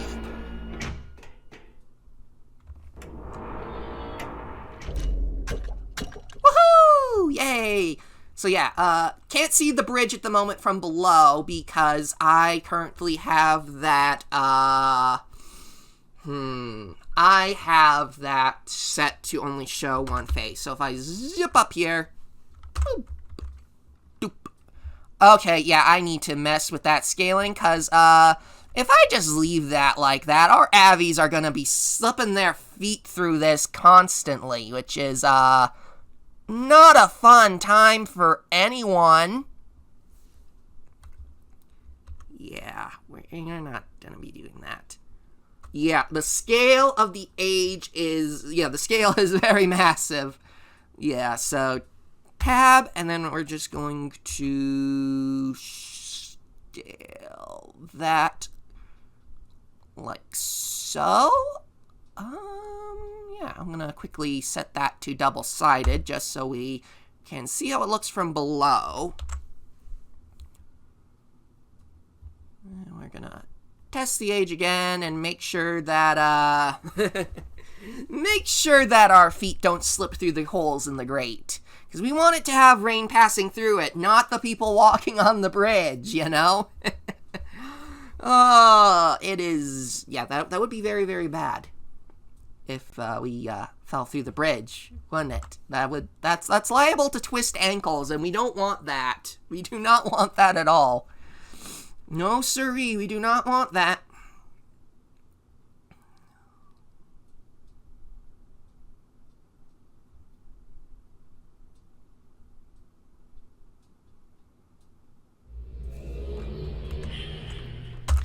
Rather than messing with the door, I'm just gonna zip up here. Ah, that's much better. Our Avi's feet are not gonna slip through that. No, they are not. This is a little unelegant, though, but... Yes, footsteps. We're gonna have to add footsteps properly next. I'm carrying them from the inside area because if I fly moded through it. Yeah. Yeah, see, that's a much more elegant, flat, meeting point right there.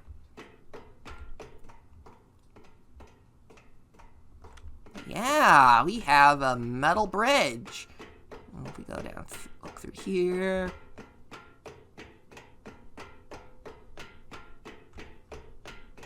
We can just barely see the maintainer marker.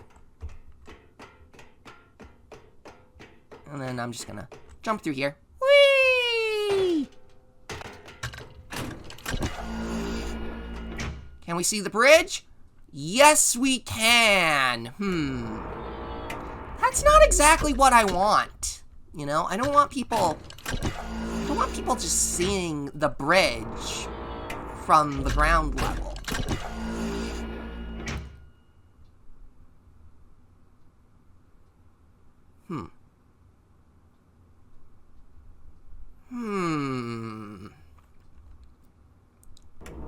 Which means I'm gonna have to raise it up. Although, I should ask, what do you guys think? Is having the bridge go off into the distance like that a good visual? Or should Yeah, the edges are definitely unfinished. We're going to be working on that. This is still just the general workshopping. Do we want the bridge to be visible from below? That is the question we want to ask ourselves here. And I am pondering.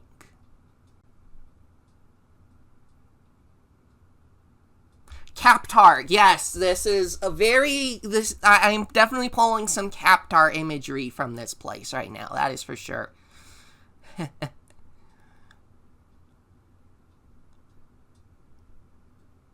I think I kind of like the idea of just having the bridge just be barely visible above us and it just trails off into the distance like this. Because, like, think about it. If you're opening the door,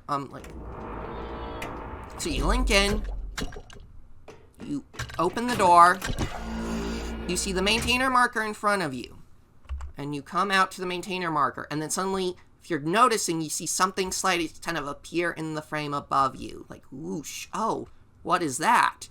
There is something above us. Okay, that is something cool. And then you have the water here, etc. And then you're like, okay, I want to see where that bridge goes. So you go and you follow the bridge. And then you come over here and you're like, oh, there's rock here. And then you carry on along, follow along the edge of the rock thing. And you're like, okay, what can I do over here to get up there? Yeah, we are totally underwater at the moment for anyone keeping track. Then it slowly rises up to a walkable level, and then you're like, oh, hello. This looks intentionally pathed. Mind you, this is all still kind of mostly just roughed-in geometry at the moment. This is not totally final geometry in any regards, shape, or form. Then you're coming up here, and you're like, oh, hello, here is a bridge. Doop-de-doop-de-doop. I'm going along the bridge. What is there to see up here? Yada, yada, yada. This is the equivalent of the Cave 1 in Mankata, which is very, very easy to get to.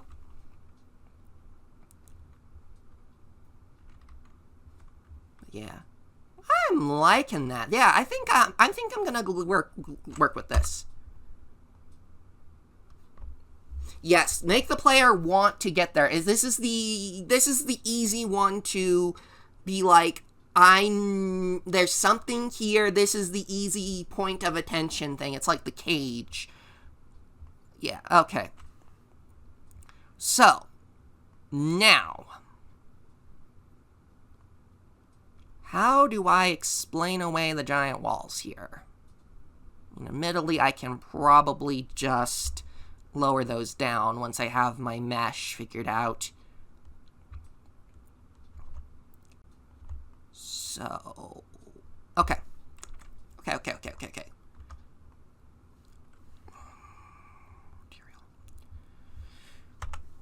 I'm gonna select my edge here.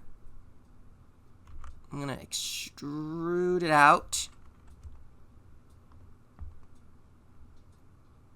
And make that level. Actually, hold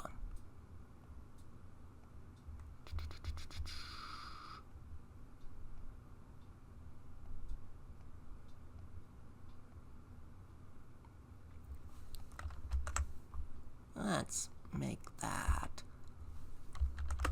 Nope. Okay. Doing this the hard way then.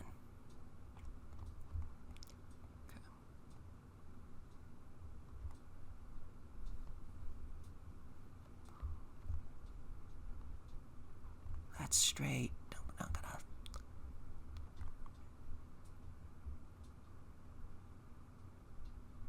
There we go. Okay.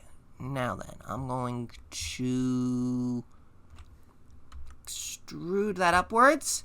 Now we have a big all metal block.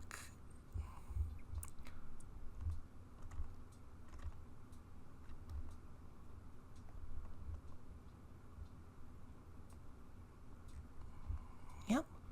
We now I'll just have a metal block like that. Okay, so I'm going to go in and I'm going to add new material, bridge copper strip. New, open, PNGs.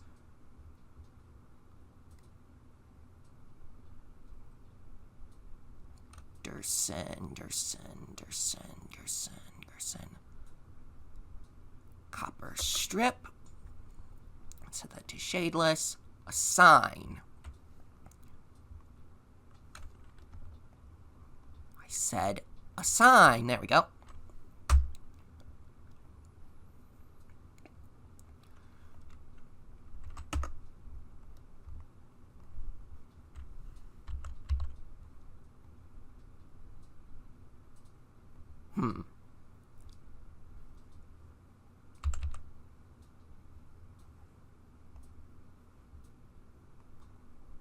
I'm gonna set this off to its own selection, honestly.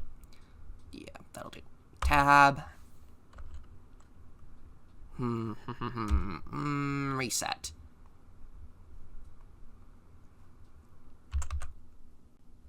Okay, I'm gonna stretch that out to... Oop. No. Not with the ends, though. Those ends are fine. Then we're going to stretch with X, and we're just going to stretch that out. Yeah, there we go. I'm going to take you, and I'm going to take you. Let's see here. I'm going to just, nope. Oh, that's why I stretch that so it's not quite so obviously edged. Okay, there we go. Now then,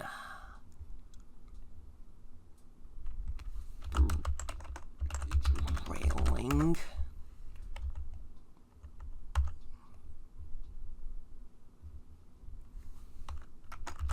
bridge floor, great, okay. Now I'm gonna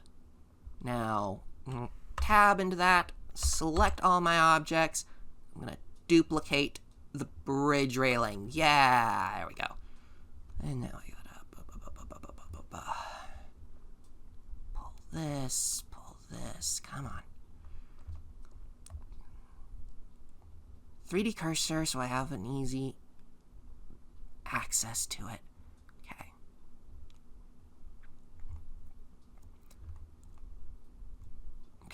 Okay. Hey, I think... Yeah. This is... Bridge without guardrails. Yes. Actually, I think... Yes, let me set that to outdoor sun, shading smooth. Okay. And then I'm just going to stretch the z-axis a bit, just a bit. Yeah, okay.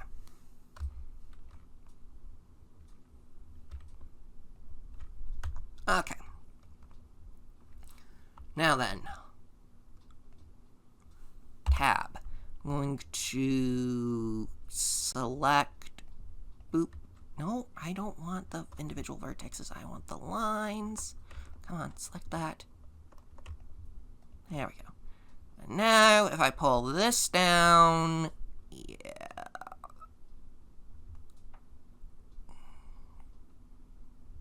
Actually,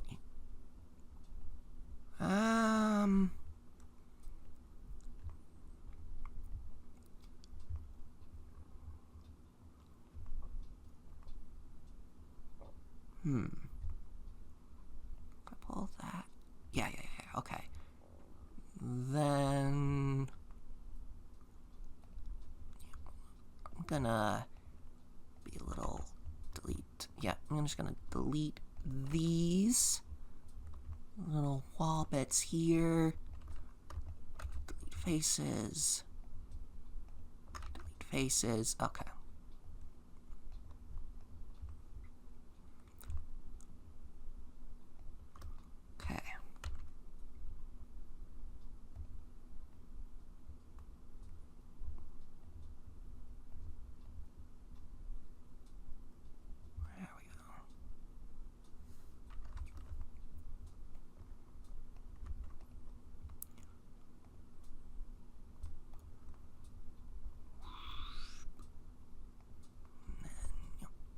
Cursor.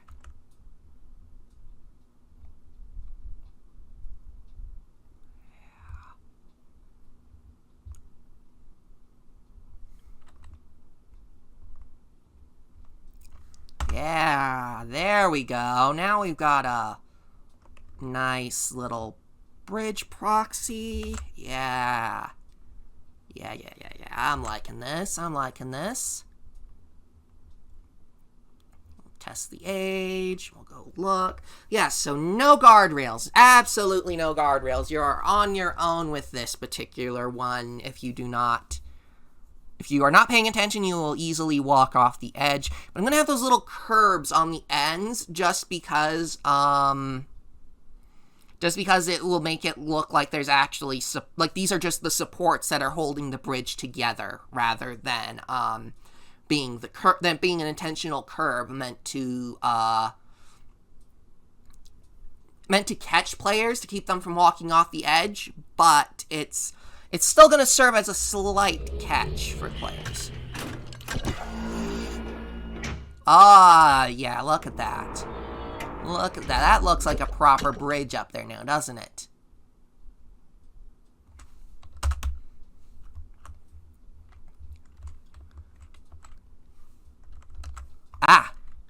Problem with the copper strip texture. It needs something behind it because it was designed to be reflective. I am not dealing with UV maps. No. I am not dealing with UV maps on this one. Yeah, I'm going to need to add some, I'm going to need to smooth out this bit of the rock face here, I think. But yeah, I'm not dealing with UV maps. We do not want to see through this. Instead, what I'm going to do is I'm going to check my textures. Garrison damaged aluminum.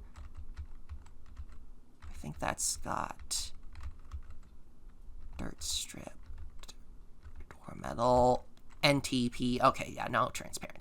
Okay, so I'm going to go to my railings.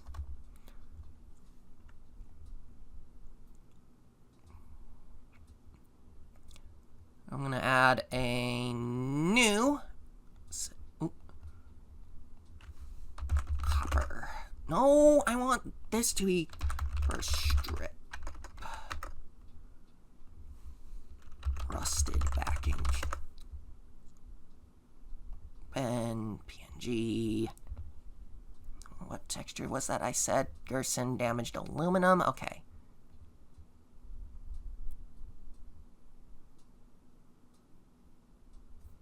Damaged aluminum.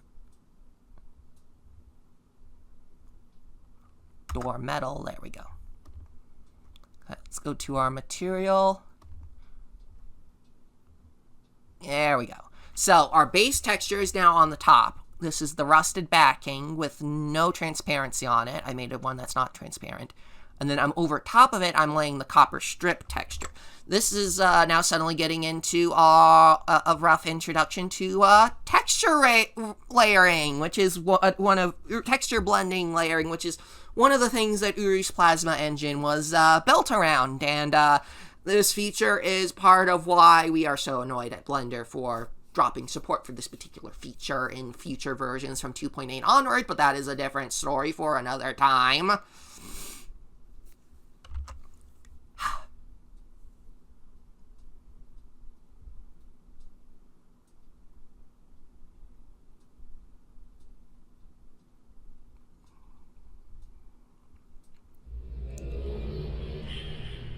Okay, we're here.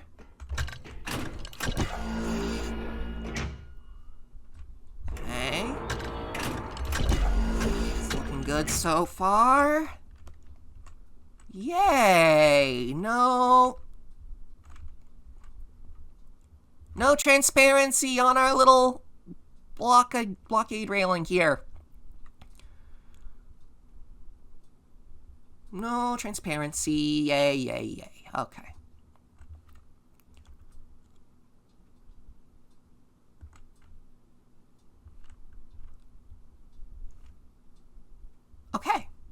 That is cool. We are good. Okay.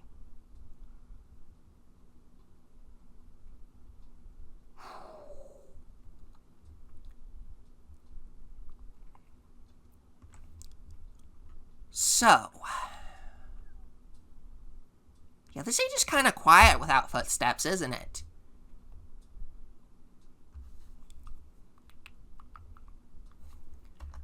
Okay.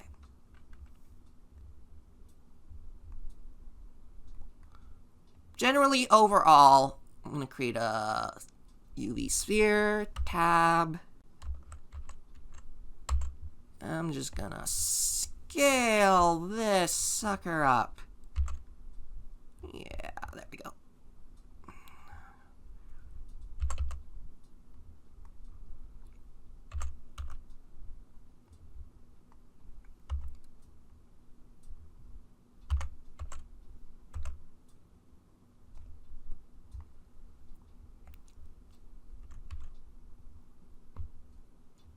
Now, there's a lot of things you could do with a big giant sphere like this that we've made. What I'm going... Now, if you were to, invert the faces, you can make this into a sky dome. This age does not need a sky dome. In this case, this is going to be footstep SFX primary layer. And then this is going to be our... Where is it? Where is it? Where is it? Come on. Where's... Footstep! There we go. And we want this to be, yeah. Convex hull. Stone. Yeah. Do I want it to be convex? What did I do for my, tunnel here? Yeah. Okay. Yep, we want it to be convex hull. Okay. So now we have a big old footstep region that will now, essentially play, Anyway, so we now have that. Okay. Let's mess with this rock face here a bit. That's looking unsightly. Tab. Point. That. Come on.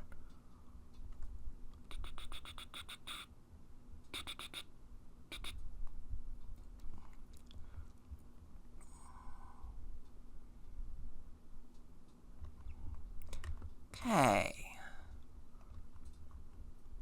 Pull that aside.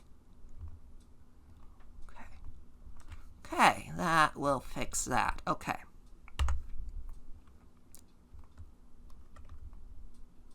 Now we come to here.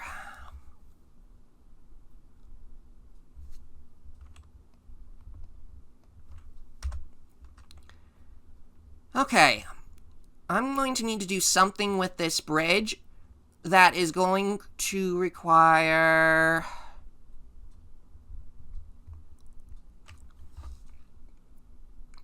It's going to require some rotation.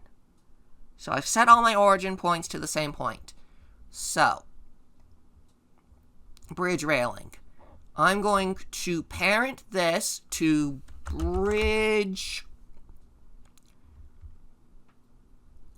floor grate, and now it's zipped off into the ether, but if I delete all of my angle points, it's now back roughly into the alignment it should be in. Yeah, okay. And then this is bridge collision proxy, bridge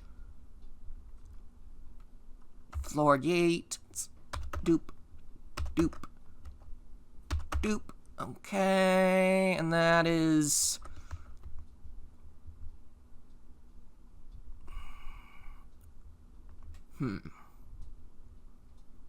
Let's set that to solid for a moment.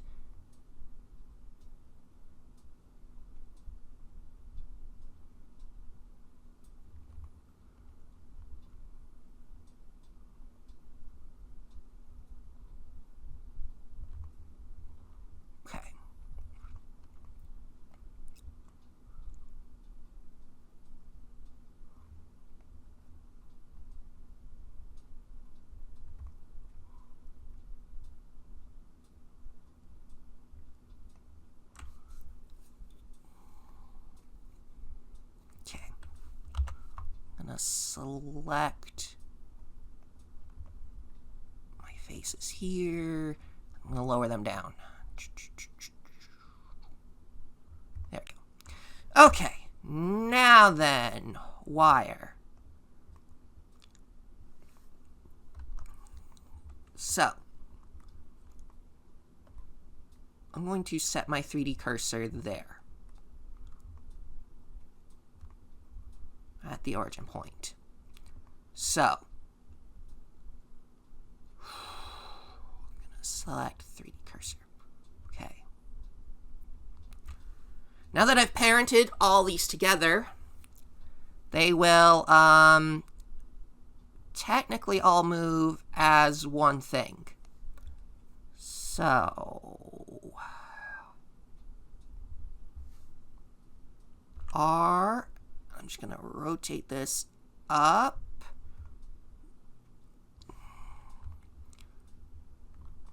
Okay.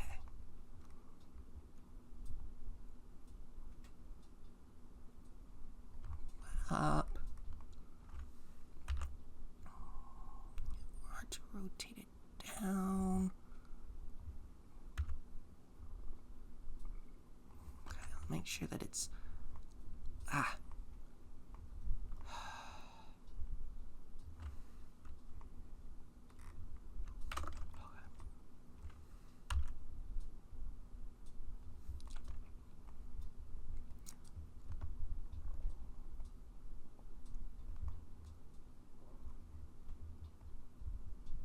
I may have to adjust this bridge a bit more, or the entry and exit points.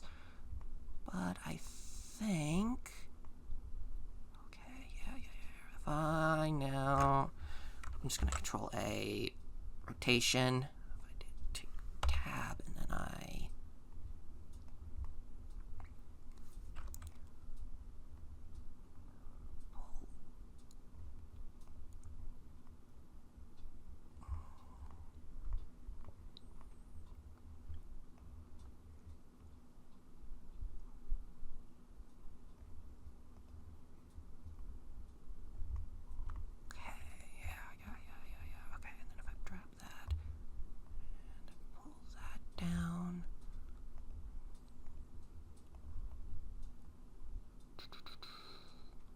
okay, there we go. That's starting to clip through the top of our other thing. I'm gonna grab this. I want my faces, rather. I'm just gonna pull those down. Up, missed a point there. Pull that down. Okay. Now then, this might give us some issues with onloading and offloading. Onloading and offloading, rather. We're not... I guess we're off-roading a bit. But yeah. There's nothing we can't fix with adjusting the collision proxy here. I'm gonna select our edge here. I'm just gonna extrude it out. Yeah. Medium point. There we go. I'm just gonna... Yeah. There we go. Cyan cheats a little with these floaty ramps sometimes. They will, you know, extend something out so that the player doesn't trip on a toe stub, as it were. What's a toe stub, you ask? Ooh, actually, hold on. I'm gonna have to do that with all three of those. Yeah, okay.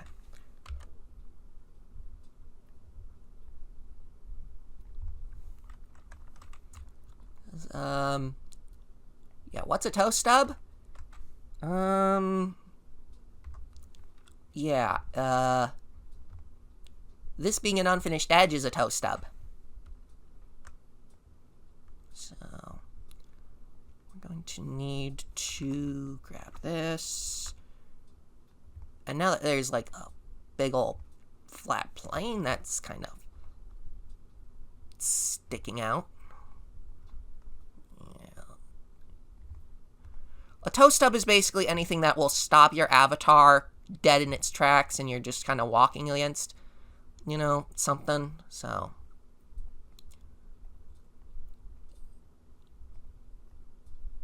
they are to be avoided when it comes to staircases. We don't want players getting stuck.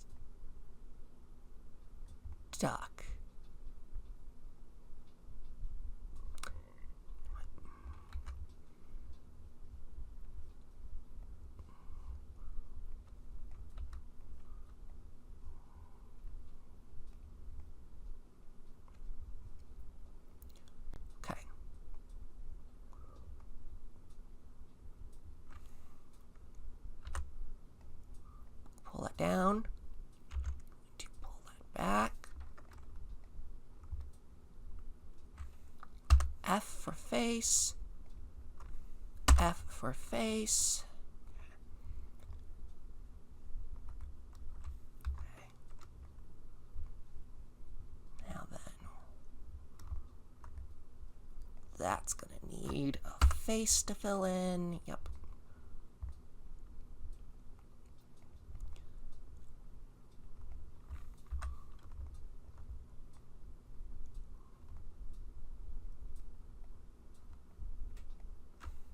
F for face.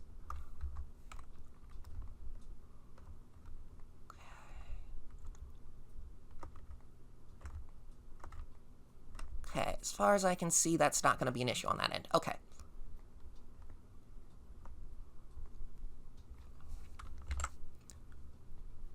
Now if I export again.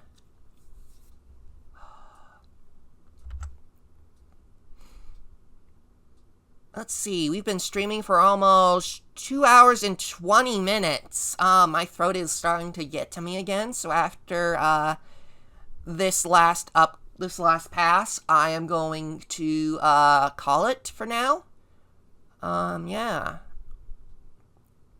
It's been a couple hours of streaming. Wow. I could probably keep going on for more, but then what would I have to do Friday, huh? Yeah.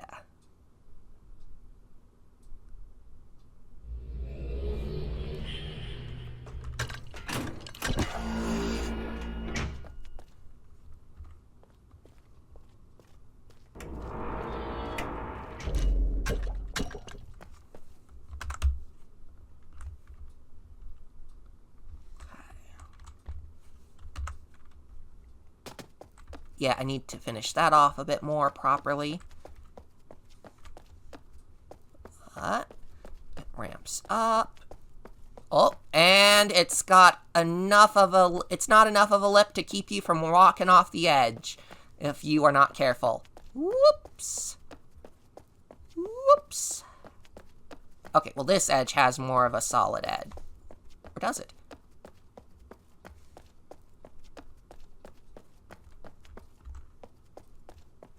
Anyway. This... that looks pretty good to me. Yeah, that looks good to me. I'm going to have to finish off the edges, but... Yep, there's a toe stub I'm going to have to fix as well, too. Because I don't want it to be... Well, maybe that would work. I don't know, I'm going to have to play around with this a bit more, but, yeah. That's looking better. Yeah, I think I'm going to call it here.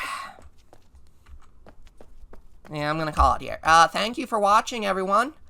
I will, see you all next time. Thanks for watching. And I will have this, uploaded to YouTube in short order. Probably, potentially. I don't know. Yeah, later today, probably.